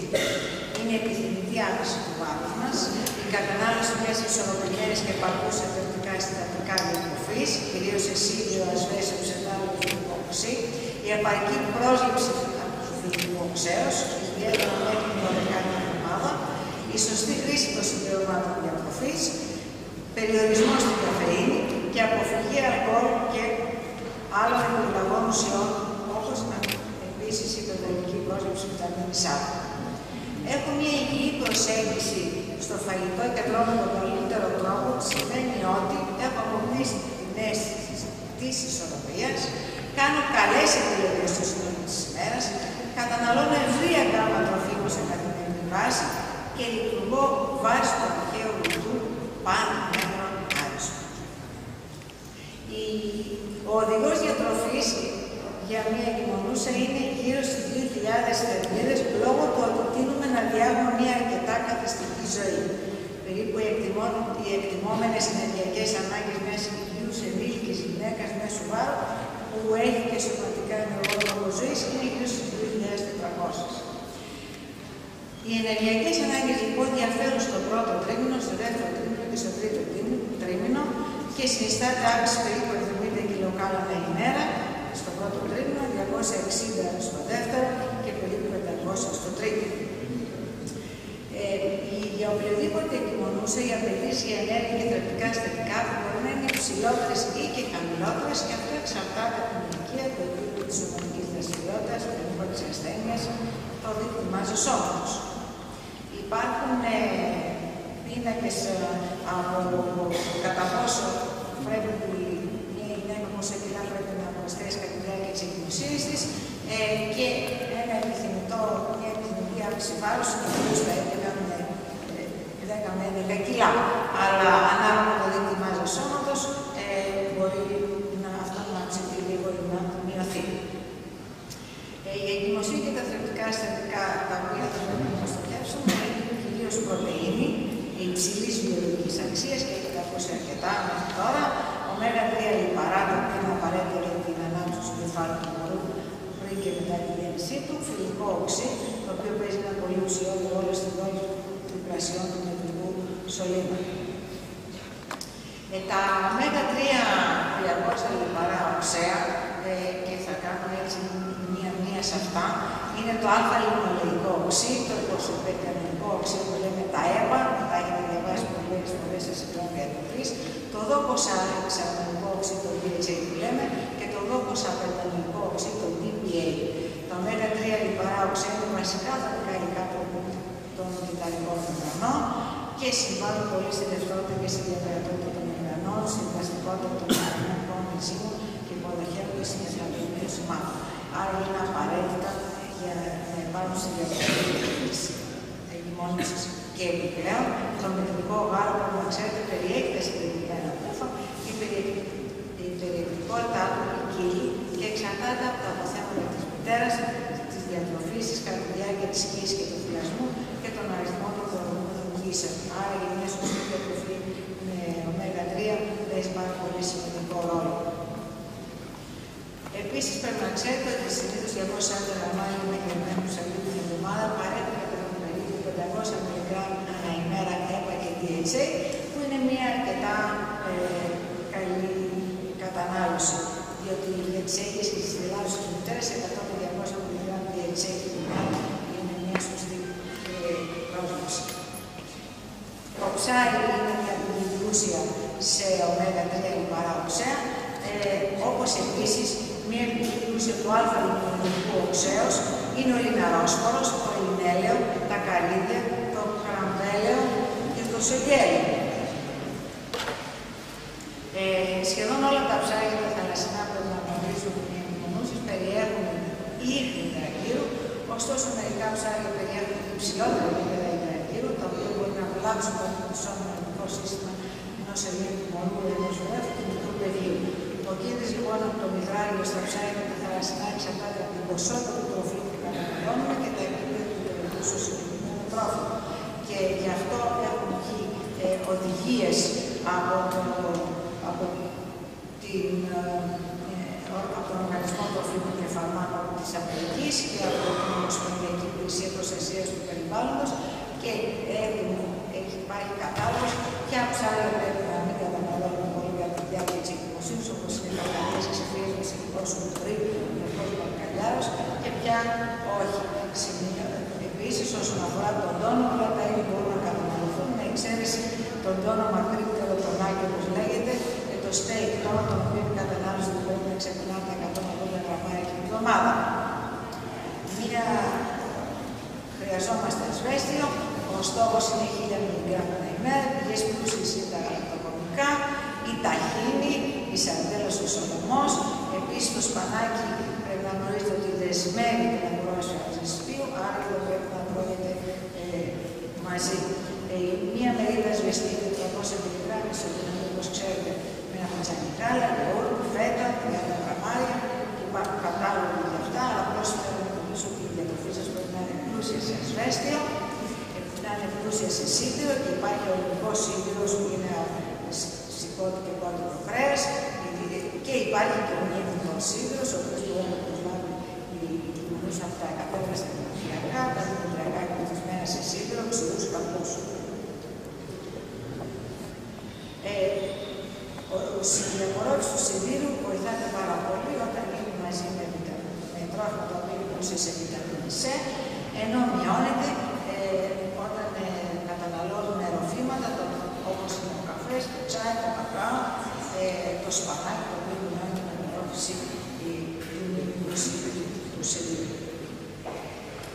Επίσης, γνωρίζουμε ότι οι μητέρες οι οποίες δεν έχουν ανεπαρκή έκθεση μορφάνη, οι μητέρες οι οποίες βρίσκονται σε δίαιτα περιοριστικού τύπου όπως η πορτοφάλη και δεν προσλαμβάνουν αρκετή βιταμίνη D, θα πρέπει να παίρνουν συμπλήρωμα βιταμίνης D, έτσι ώστε να μπορούν που συνήθως όλοι οι περισσότεροι πρέπει να θυλάζουν, να μπορέσει η βιταμίνη D να δοθεί πίσω στον μέσο θυλασμένο. Οι περισσότεροι ξηροί καρποί αποδίδουν καλά λιπαρά και περιέχουν ευεργετικά για την υγεία θερμικά συστατικά.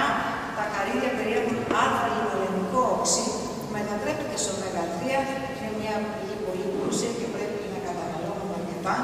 Καρύδια, έρευνες δίνουν τη μέτρη κατανάλωση συμβάλλει στον έλεγχο του σωματικού βάρους. Επομένως, να πιστεύω πάρα πολύ ότι οι ξηροί καρποί παχαίνουν. Βέβαια, εφόσον βάζουμε μια μέτρο στη ζωή μας, δεν πρέπει να ξεχνάμε ότι καλό να τρώμε μια καρπούς και όχι μια σαφούλα. Άρα, οι ξηροί καρποί που περιέχουν ω3 λιπαρά είναι πάρα πολύ θετική. Το προτινόμενο διατολόγιο μοιάζει πολύ μόνο σε συνοικίους 2.000 τεχνίδες, οι οποίες 50% από λιπαρά και 20% από πρωτεΐνες και 30% περίπου από λίπη. Εφόσον θα αναπτυχθεί στο site, δεν θέλω να σας καθυστερήσω του ηθοποιού που μπορεί να το διαβάσετε, γιατί από προϊόντα τα έχουμε συνεχόμενο απαραίτητα, θα πρέπει να καταναλώνουμε και θα πρέπει να προσέξουμε σε περίπτωση μαρτίας, να προτιμούμε στενά ή κρύα φαγητά, να αποφεύγουμε την κατανάλωση τροφίμων με έντονη οσμή, να αποφεύγουμε τα απικάνικα και τα καυτερά, τα αλατισμένα και τα πολύ γλυκά και να έχουμε μικρά και συχνά γεύματα. Επίσης, να καταναλώνουμε τρόφιμα υψηλής περιεκτικότητας σε πρωτεΐνες και χαμηλής σε λιπαρά, βάζουμε λίγο τζίτζες στα φαγητά ως αφέσιμα και να προτιμάμε την κατανάλωση του ψωμιού με τη διαδικασία γαλακτοκομικών σε περίπτωση που έχουμε ναυτία. Καλό είναι για την πρόληψη της θηρίωσης και τοξοπλάσμωσης να αποφεύγουμε τα ομά, κρέατα, τα πρώτερα εξαγρισμένα τρόφιμα, τις έτοιμες συσκευασμένες σαλάτες, τα ομά θαλασσινά και το παγωτό μηχανίστη. Πρέπει να υιοθετήσουμε μια διατροφή βασισμένη στην ποικιλία των τροφίμων και να καταναλώνουμε σιτηρά ή προϊόντα τους, όλη της άλεσης, να τρώμε ποικιλία φρούτων και λαχανικών, μειωμένη κατανάλωση σε χωρισμένο λίγους τροφές πλούσιες ω-3 και να έχουμε αυξημένη κατανάλωση όσπρια και λαχανικά. Περιορίζουμε την πρόσληψη του αλατιού, δεν παραλείπουμε τα γεύματα και καταναλώνουμε το γεύμα μας στο τραπέζι, όχι μπροστά στη τηλεόραση και να μασάμε αργά. Εντάσσουμε στην καθημερινότητά μας αερόβια άσκηση, εφόσον μας το επιτρέπει ο ειδικολόγος, και ιδιαίτερα να διατηρήσουμε την υγιεινή μας μάζα και την αύξηση της ημερήσιας δαπάνης ενέργειας. Χαλαρώνουμε από το στρες, μας δίνει ένα αίσθημα ευεξίας και ενισχύει την καλή μας διάθεση. Έχουμε δυνατότητα μνήμη, έχουμε επίτευξη καλής και υγιούς ζωής, προλαμβάνουμε την αύξηση του βάρους, όχι του κινητού βέβαια, και έχουμε μια θετική επίδεση της λειτουργίας των αγγείων και του καρδιακού υλικού γενικότερα, σας τα έχω πει. Ευχαριστώ πολύ.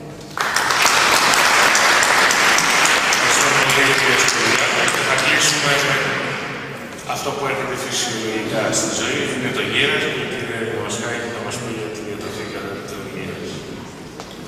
Καλημέρα από εμένα. Ευχαριστώ πολύ για την πρόσκληση. Σήμερα θα μιλήσουμε για την διατροφή και γύρανση. Οι τελευταίες έρευνες δείχνουν ότι οι Ευρωπαίοι ζουν περισσότερο, αδιαμφισβήτητα. Αυτά είναι καλά νέα. Ωστόσο, είναι και μια πρόκληση, γιατί δεν φτάνει απλώς να γερνάμε, αλλά επιπλέον να παραμείνουμε και υγιείς όσο το δυνατόν περισσότερο. Οι καλύτερες συνθήκες διαβίωσης, ο πιο υγιεινός τρόπος ζωής, η καλύτερη μόρφωση, η μεγαλύτερη πρόσβαση σε υψηλής ποιότητας υπηρεσίες υγείας έχουν οδηγήσει τους Ευρωπαίους να αυξάνουν το προσδόκιμο ζωής κατά 6 χρόνια περισσότερο σε σχέση με την δεκαετία του 80 με βάση έρευνες που έχουν γίνει. Η υιοθέτηση μιας καλύτερης διατροφής δεν είναι ο μοναδικός παράγοντας για την αύξηση αυτή. Άλλοι παράγοντες που συμβάλλουν στο να διάγουν οι άνθρωποι μεγαλύτερης διάρκειας και υγιέστερες ζωές είναι η αποτελεσματική διάγνωση και θεραπεία νοσημάτων, η μείωση συχνοτήτων κυρίως καρδιακών, εγκεφαλικών και νευρολογικών νοσημάτων,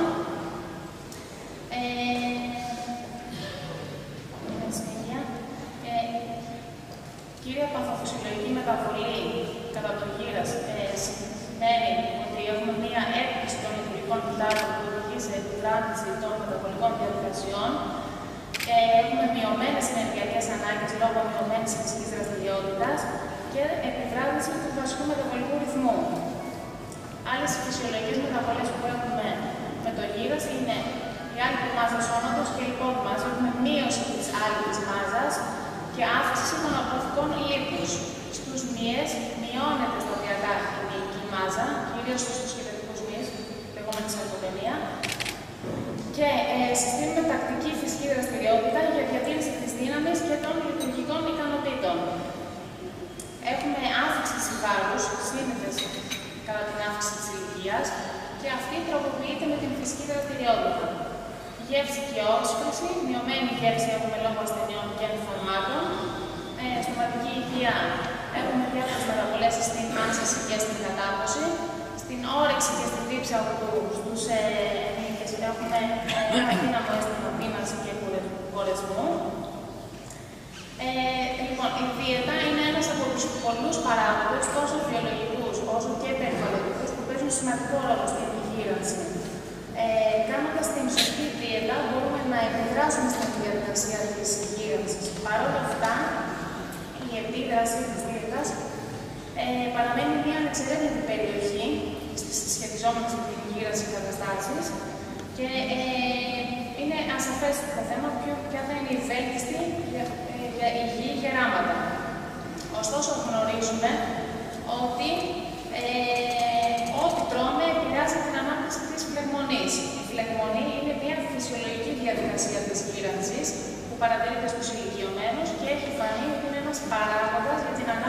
νοσημάτων, όπως είναι η αρθροσκλήρωση, ο διαβήτης τύπου 2 και ο νευρολογικός εκφυλισμός που οδηγεί σε γνωσιακή ύφεση.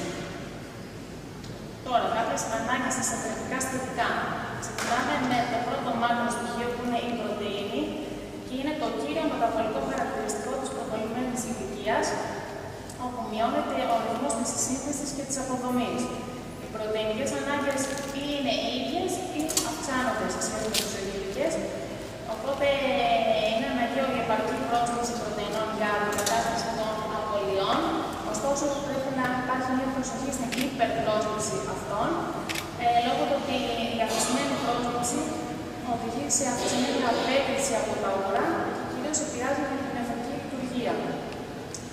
Πρέπει να κάνουμε μια κατάλληλη επιλογή τροφίμων που να είναι υψηλής περιοχής αξίας, όπως είναι το ψάρι, το τόνος, η καλοπούλα, το μοσάρι. Πάμε στο δεύτερο μάκρο στοιχείο που είναι οι υδατάνθρακες και οι φυτικές ίνες. Οι υδατάνθρακες είναι το καύσιμό μας, είναι η ενέργειά μας. Έχουμε μειωμένη ικανότητα ρύθμισης των επίπεδων γλυκόζης στους ενήλικες, μειωμένη ανοχή στην γλυκόζη, γι' αυτό έχουμε και σταθερό διαβήτη τύπου 2. Χρειαζόμαστε μια σταθερή πρόσληψη και κυρίως για να έχουμε σταθερή γλυκόζη αίματος. Οι υδατάνθρακες είναι απαραίτητοι για την εγκεφαλική λειτουργία. Φυτικές ίνες βρίσκονται κυρίως στα φρούτα, στα λαχανικά, στις ρίζες και στους σπόρους. Έρευνες έχουν δείξει ότι οι δίαιτες σε υψηλές φυτικές ίνες συσχετίζονται αρνητικά με χαμηλή αρτεριακή πίεση, το σακχαρά του διαβήτη, παχυσαρκία, στεφανία ανόζων και καρκίνο του εντέρου.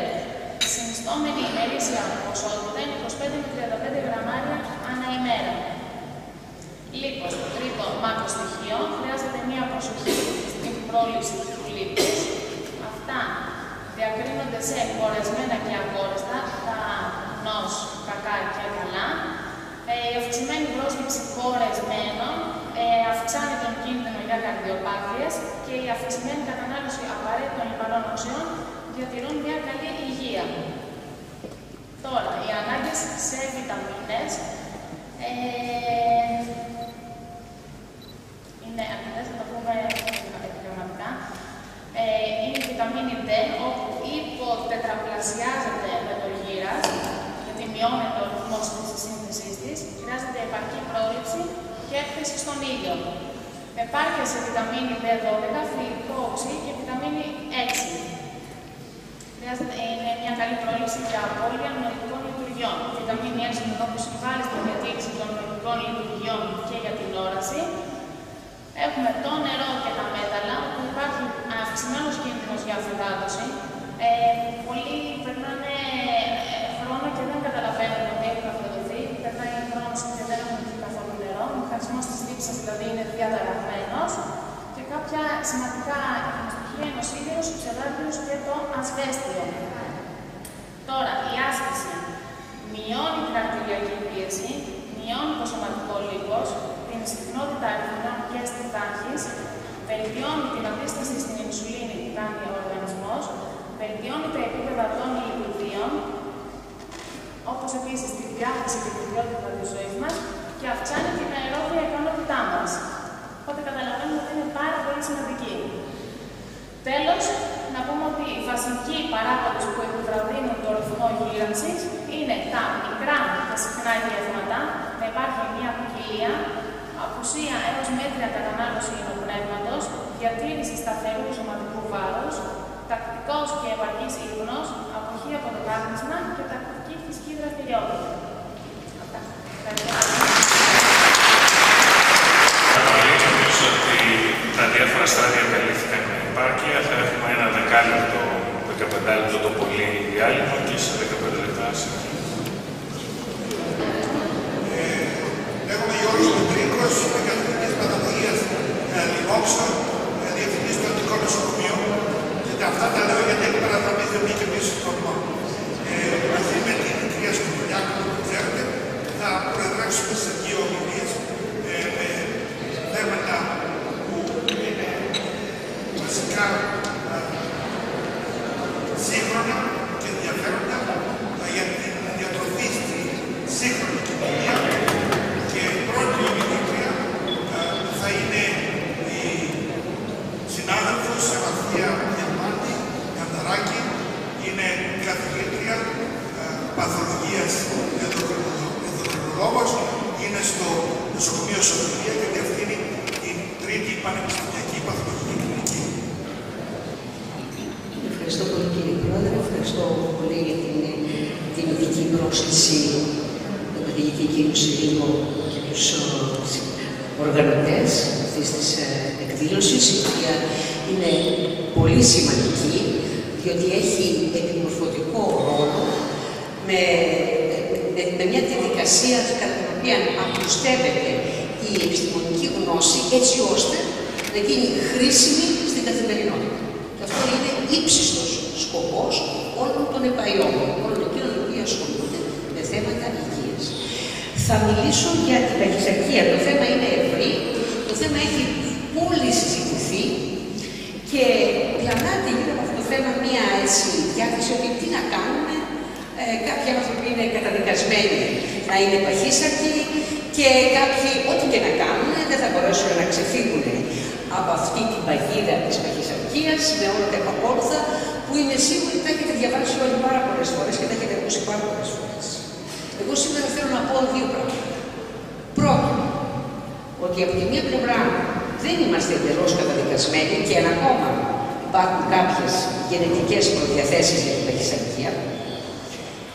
Δεύτερον, ότι οι προσπάθειες που κάνουμε για την απώλεια βάρους και για την επιλογή της σωστής διατροφής είναι γνωστό πλέον τι μπορούν να κάνουν ακόμα και σε κυταρικό επίπεδο, δηλαδή μια διατροφή σταθερή και προσεγμένη, όπως έχετε ήδη ακούσει, μπορεί να αλλάξει τη μοίρα των κυτάρων που είναι επικίνδυνα για τη ζωή μας και είναι μέσα στον υπόλοιπο ιστό. Άρα μπορούμε να κάνουμε και αυτό που κάνουμε έχει αποδεδειγμένη αποτελεσματικότητα, διότι μπορούμε ακόμα να αλλάξουμε και τη μοίρα των κυτάρων που βρίσκονται μέσα στον υπόλοιπο ιστό. Παράλληλα όμως, είμαστε απόλυτα υπεύθυνοι για το σύγχρονο τρόπο ζωής μας και διατροφής μας, ο οποίος επιβαρύνει και μολύνει τη διατροφή μας με συνέπεια, ενώ η διατροφή να είναι φάρμακο, μπορεί να γίνεται και φαρμάκι, απλά και μόνο γιατί εμείς με την τεχνολογία έχουμε επιβαρύνει πάρα πολύ με χημικά τοξικά τη διατροφή μας και μην φανταστείτε ότι είναι τύπου μάγισσας όπου κρατάει κόκκινα, πράσινα, κίτρινα πιταλάκια και τα ρίχνει στο φαγητό. Αυτές οι τοξικές ουσίες είναι συνεχώς οι ύπουλοι εχθροί οι οποίοι βρίσκονται καθημερινά στο πιάτο μας και θα ήθελα να μιλήσω για αυτά και όχι μόνο. Δεν αφορούν μόνο εμάς, την πατρέχουσα γενιά, έχει δειχθεί ότι μπορούν να αφορούν και τις επόμενες γενιές μέχρι και τρίτη και τέταρτη γενιά. Εάν η μάνα εκτεθεί κατά τη διάρκεια της εγκυμοσύνης σε αυτές τις χημικές τοξικές ουσίες. Θα τα πάμε λίγο σιγά σιγά να δώσω κάποια γνωστά δεδομένα. Τι είναι η παχυσαρκία? Είναι αύξηση του λιπόδους ιστού, ενός ιστού ο οποίος δεν είναι καθόλου αδρανής. Είναι ένας δυναμικός ιστός από μεγάλα κύτταρα γεμάτα από λίπος, όπου το λίπος όταν λιώνει στην υποδεξία και βγαίνει στην περιφέρεια, σαν ελεύθερα λιπαρά οξέα, όπως τα λέμε, καταστρέφει όλα τα άλλα κύτταρα, εναποτίθεται σε όλους τους ιστούς, στην καρδιά, στο σηκώτη, στους μυς, στα πάντα, στον εγκέφαλο ακόμα και δημιουργεί δυσλειτουργία των ιστών. Μεγάλη λοιπόν μάζα του λιπόδους ιστού σε σχέση με τους άλλους ιστούς σημαίνει παχυσαρκία. Και βέβαια εμείς έχουμε μία καλή θέση, εξίσου καλή με τις άλλες προηγμένες χώρες στο ποσοστό της παχυσαρκίας που έχουμε και των υπέρβαρων και των παχυσάρκων. Εκείνο που είναι ανησυχητικό και εδώ δεν είναι αμέτωχη καθόλου η γενιά μας, είναι ότι και τα παιδιά προοδευτικά με την πάροδο των ετών, το ποσοστό των παχυσαρκών παιδιών αυξάνει συνεχώς, όπως βλέπετε εδώ αφορά αγόρια και η πράσινη μπάρα που συνεχώς αυξάνει το ποσοστό της παχυσαρκίας και ισχύει το ίδιο για τα κορίτσια, το ποσοστό της παχυσαρκίας αυξάνει συνεχώς. Πώς την καθορίζουμε την παχυσαρκία? Δεν χρειάζεται μεγάλη σοφία, είναι το βάρος του Δεν είναι τόσο τα νούμερα που πρέπει να υπολογίσουμε για να βγάλουμε αν με το γράμμα του νόμου είμαστε παχύσαρκοι, δεν χρειάζεται. Ανέβετε στη καρδιά και θα το καταλάβετε.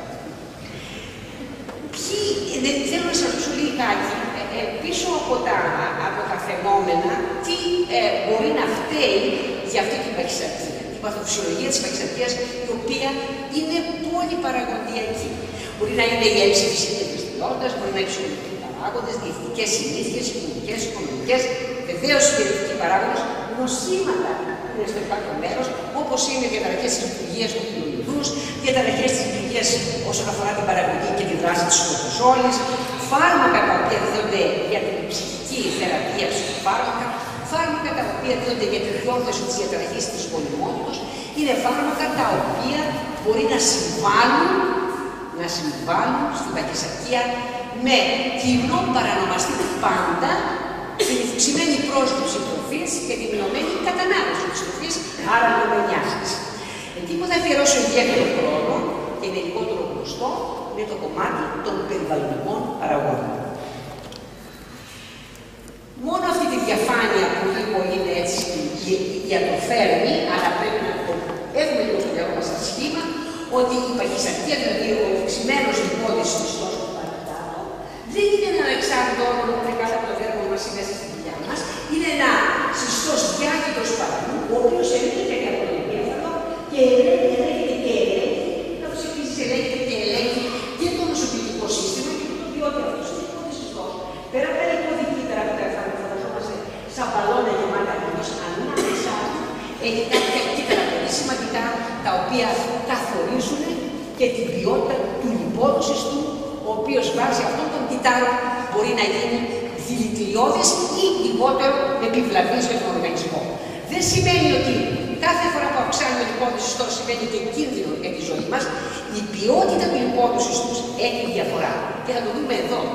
Σε αυτή τη διαφάνεια θέλουμε τον καλό, τον λεπτόσωμο άνθρωπο που έχει λιπόδι ιστός, τον οποίο ανάμεσα στα λιπόδι κύτταρα υπάρχουν τα λεγόμενα μακροφάγα τύπου 2, τα οποία είναι μόνο το 10 με 15% και είναι καλά διότι παράγουν κάποιες πρωτεΐνες οι οποίες έχουν αντιφλεγμονώδη δράση.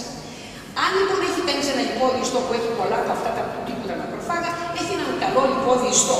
Όταν όμως είναι παχύσαρκος και τότε το ποσοστό αυτών των κυττάρων αυξάνει και όχι μόνο, αλλάζει ποιότητα. Γίνεται τύπου 1, αλλάζουν τα μακροφάγα συμπεριφορά και γίνονται τέτοια μακροφάγα που τώρα εκρίνουν δηλητηριώδεις κυτοκίνες οι οποίες έχουν κακή δράση πάνω στα αγγεία μας, πάνω στον εγκέφαλο, πάνω στην καρδιά, πάνω στο σηκώτη, πάνω. Έχουμε λοιπόν πολλά κακά κύτταρα, μακροφάγα, φλεγμονώδη κύτταρα τα οποία βγάζουν πολλές κυτοκίνες. Δύο λοιπόν είδη λιπόδους ιστού, που ο δεύτερος τύπος που έχει τα κακά είναι αυτός που αυξάνει η μάζα του λιπόδους ιστού και αυξάνουν και τροποποιούνται αυτά τα κακά κύτταρα.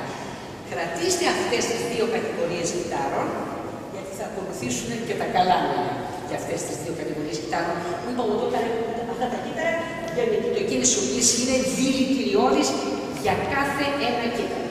Ευθύνονται για την εμφάνιση του πληθύτη, ευθύνονται για την καθινόμενη αθηνομάτωση, ευθύνονται για τις διαταραχές ακόμα της γονιμότητος, ευθύνονται για όλες αυτές τις επιπλοκές και τις επιπτώσεις που έχει η παχυσαρκία στον ανθρώπινο οργανισμό.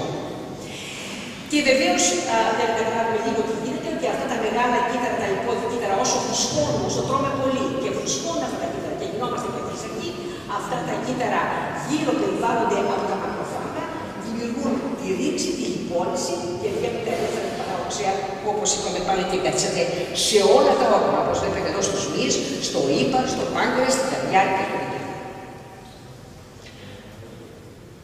Δεν είναι από τους γνωστούς παράγοντες, ότι τρώμε πολύ, παχαίνουμε πολύ. Δεν πρέπει να τρώμε παρά, δεν πρέπει να τρώμε πελιτά, δεν πρέπει να τρώμε ουσίες οι οποίες σε μικρή ποσότητα έχουν αυξημένη θερμινογόνο δράση. Πέρα λοιπόν από αυτούς τους συνήθεις ύποπτους, υπάρχουν άλλοι παράγοντες όπως τα χημικά του περιβάλλοντος, τα ορούς, τα οποία φαίνεται ότι μπορεί και να ευθύνονται για την πανδημία της παχυσαρκίας, η οποία ακόμα επισυμβαίνει και σε λαούς οι οποίοι μπορεί επί της της ουσίας με τα δεδομένα διατροφικά συστατικά να υποσυτίζονται και όμως να έχουν παχυσαρκία. Τότε, μέσα στο πιάτο μας, μέσα στο μπουκάλι που πίνουμε νερό, και λέμε να πίνουμε νερό, πώς θα το πίνουμε το νερό. Μέσα σε αυτό μπορεί να κρύβεται η αλλαγή της θρεπτικής ουσίας από φάρμακο σε φαρμακείο. Είναι λοιπόν η περίφημη θεωρία, η οποία επιπληρώνεται περισσότερο, η θεωρία των παχυσαρκιογόνων ουσιών, οι οποίες βρίσκονται άφθονες στην καθημερινότητα και εκείνο που είναι πολύ σημαντικό είναι ότι η έκθεση κατά την ενδομήτρια ζωή σε ένα έμβριο που είναι αθώο και δεν επιλέγει τη διατροφή του, έκθεση σε αυτές τις χημικές ουσίες να προδιαθέτει αργότερα για την παχυσαρκία, διότι συμβάλλει στην αλλαγή του μεταβολισμού και στην αναδιαμόρφωση των λιποδών κυτάρων. Ένα λοιπόν παιδί μπορεί να είναι εκγενετής παχύσαρκο ή αυτό να οφείλεται στο αμάρτημα της μητέρας του, διότι δεν διατράφει καλά και όπως ακούσαμε η καλύτερη οδηγία για τον καλύτερος διατροφικός οδηγός είναι η μάνα, έτσι ακούσαμε σήμερα το πρωί και είναι αλήθεια. Φταίει λοιπόν η μάνα γιατί δεν δίνει για σωστά θρεπτικά συστατικά το παιδί ή ακόμα και το παιδί πριν γεννηθεί κατά την ενδομήτρια ζωή, χωρίς να γνωρίζει κάτι, ούτε η μάνα ούτε το παιδί μπορεί παχυσαρκιογόνες ουσίες να προδιαθέτουν και να μεταλλάσσουν το μεταβολισμό του παιδιού, έτσι ώστε αργότερα να γίνεται παχύσαρκο. Έχει δειχθεί ότι ουσίες οι οποίες υπάρχουν στο περιβάλλον, και θα πω αμέσως ποιες είναι αυτές, και ερχόμαστε σε καθημερινή επαφή με αυτές, μπορεί να μεταβάλουν το μεταβολισμό των λιποδών κυτάρων. Εδώ βλέπετε πολλά, αλλά εδώ θα δείτε αυτές σε καταομάδες αυτές τις ουσίες, βιομηχανικά προϊόντα, φυτοφάρμακα, ζυζανιοκτώνα και παρασιτοκτώνα, με τα οποία ραντίζονται φάρμακα και λαχανικά, όταν τα φάρμακα αυτά, τα λαχανικά αυτά δεν καθαρίζονται καλά, απορροφώνται από τον οργανισμό. Και μην ξεχνάτε ότι αυτά μπορεί να γίνουν σε μεγάλες εκτάσεις, σε μεγάλες περιοχές και παντού στον κόσμο. Πλαστικά, κάτι εξοχή, πίνουμε το νερό. Βεβαίως να πιούμε νερό. Πού το φυλάμε το νερό? Σε ένα πλαστικό μπουκάλι που είναι απ' έξω σε κάποια περίπτωση και λιάσεται. Είναι γεμάτο από τοξίνες αυτό το νερό. Ποιες τοξίνες? Μπισφενόλη Α. Και θα σας πω τι κάνει αυτή η μπισφενόλη Α. Ότι υπάρχουν και γενικές μελέτες πρωτοπόρες στον κόσμο που δημοσιεύσαμε και δείξαμε ότι οι γυναίκες που έχουν διαταραχές στην αναπαραγωγή τους έχουν υψηλά επίπεδα αυτών των τοξινών. Δεν είναι το θέμα αυτό τώρα όμως, θα επικεντρωθούμε στην παχυσαρκία. Και δεν είναι μόνο τα πλαστικά, είναι τα μέταλλα, αλλά και προπόνηση για τον υδράργυρο. Να τρώμε ψάρι, να τρώμε ψάρι. Ψάρι από ψαρανίδο από πού? Από περιοχές όπου τα απόφυτα των μεγάλων βιομηχανιών είναι σε τεράστιες ποσότητες, όπως έγινε στην Ιαπωνία, και τελικά είχαν οι γυναίκες αυτές γινούσαν παιδιά με σπαστικές παραλύσεις λόγω του ότι βρέθηκαν υψηλά ποσά υδραγύρου στις ουσίες των παιδιών των μανάδων αυτών. Βεβαίως, τα φυτοφάρμακα, όπως έχουν φαρμακευτικές ανισουσίες και συνθετικές φυσικές ορμόνες. Ακούσαμε για τη σόγια. Σόγια η οποία είναι ποιας πυκνότητας και ποιας περιεκτικότητας σε φυτοφάρμακα και για ποιους ασθενείς, σε ποιους χορηγείται αυτή η οδηγία φάτε σόγια και πόση σόγια. Πού είναι αυτή η μπισφενόλη Α? Είναι πολύ απλό. Αυτή η μπισφενόλη Α ευρίσκεται σε κάθε κονσέρβα. Κάθε κονσέρβα και κάθε κονσερβοποιημένη τροφή, από μέσα από το περίφημα αυτών των κουτιών, έχει μία ουσία η οποία είναι διαλυστερή και γλυστερή, για να μην οξυδώνεται το τείχομα του μεταλλωμένου αυτού του κουτιού, και έχει και για να μην κολλάει και το περιεχόμενο. Αυτή η μπισφενόλη είναι, εκτός ότι είναι ένα ασθενές στον πόνο, αυτό είναι μια άλλη ιστορία, έχει αυτή την ιδιότητα. Έτσι ξεκίνησε η πλαστικοποίηση. Όλα τα πλαστικά γίνονται από πολυμερισμό αυτής της μπισφενόλης. Αν το πλαστικό αυτό ή το κουτάκι με την κονσέρβα το βάλετε μάλιστα και στο ζεστό, αν βάλετε το γάλα του παιδιού στο πλαστικό και το βάλετε στα νεκροκύματα, από τα τυπώματα του μπουκαλιού και του κουτιού της κονσέρβας απελευθερώνεται η μπισφενόλη Α. Απελευθερώνεται αυτή η ουσία η οποία έχει δειχθεί ότι μεταλλάσσει και πολλαπλασιάζει τα λιποκύτταρα και όταν χορηγηθεί πριν από την ενδομήτρια ζωή σε πειραματόζωα, αυξάνει το ποσοστό παχυσαρκίας. παχυσαρκίας της νέας γενιάς των πολιτών. Τι μπορούμε λοιπόν να κάνουμε? Μπορούμε να κάνουμε κάτι. Δεν σε αυτό το πολύ ωραίο πείραμα και πάρα πολύ απλό. Είναι και πρόσφατη δημοσίευση, δώσανε σε ένα γκρουπ φυσιολογικών ανθρώπων να φάνε τη μία εβδομάδα φαγητά τυλιγμένα σε πλαστικά και φυλαγμένα μέσα σε τάπερ, τα οποία τα ζεσταίνανε και ξεκίνησαν με αυτά τα επίπεδα της μπισφενόλης. Επί 3 εβδομάδες περιορίσανε το ποσοστό της χρησιμοποίησης των πλαστικών και των περιτυλιγμάτων και των τάπερ και όλο αυτό και βλέπουμε ότι τα επίπεδα της μπισφενόλης Α πέσανε, ενώ όταν ξανά άρχισαν μετά από 3 εβδομάδες ξανανέβηκαν.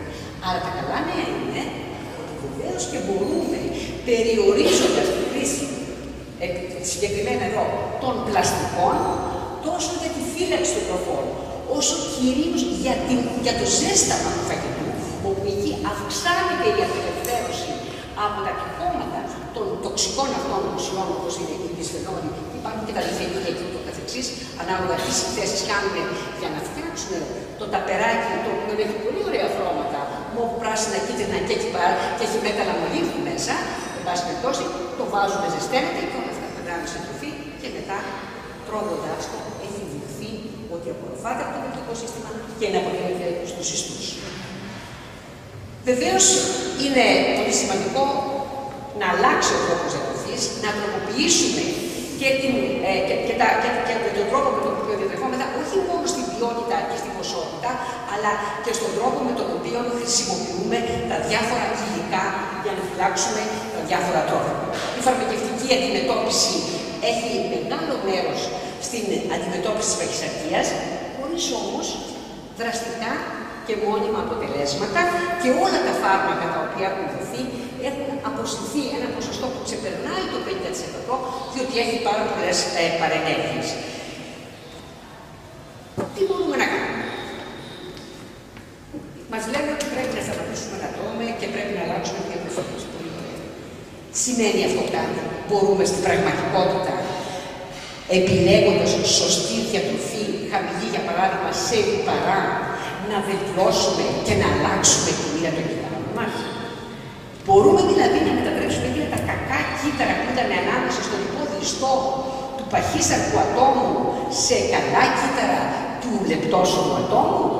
Έχει δειχθεί λοιπόν ότι η διατροφή υψηλή σε λαχανικά και φρούτα, περιορισμένη σε λιπαρά, αλλά τα μακροφάγα που έχει σε μακροφάγα τύπου 2, όπου είναι τα καλά μακροφάγα και δεν εκρίνουν θερμονώδεις ουσίες οι οποίες μπορούν να κινητοποιήσουν τους μηχανισμούς της αθυρωμάτωσης, να επιβαρύνουν τα κύτταρα του παγκρέατος και να δημιουργήσουν σαχαρόδι διαβήτη.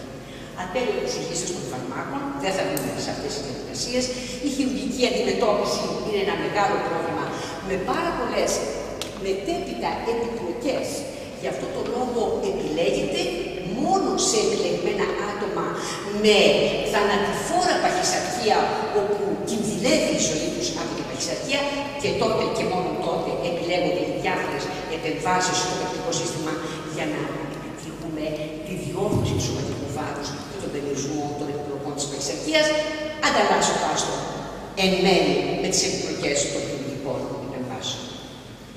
Η παχυσαρκία λοιπόν δεν είναι ένα αισθητικό πρόβλημα, είναι νόσος.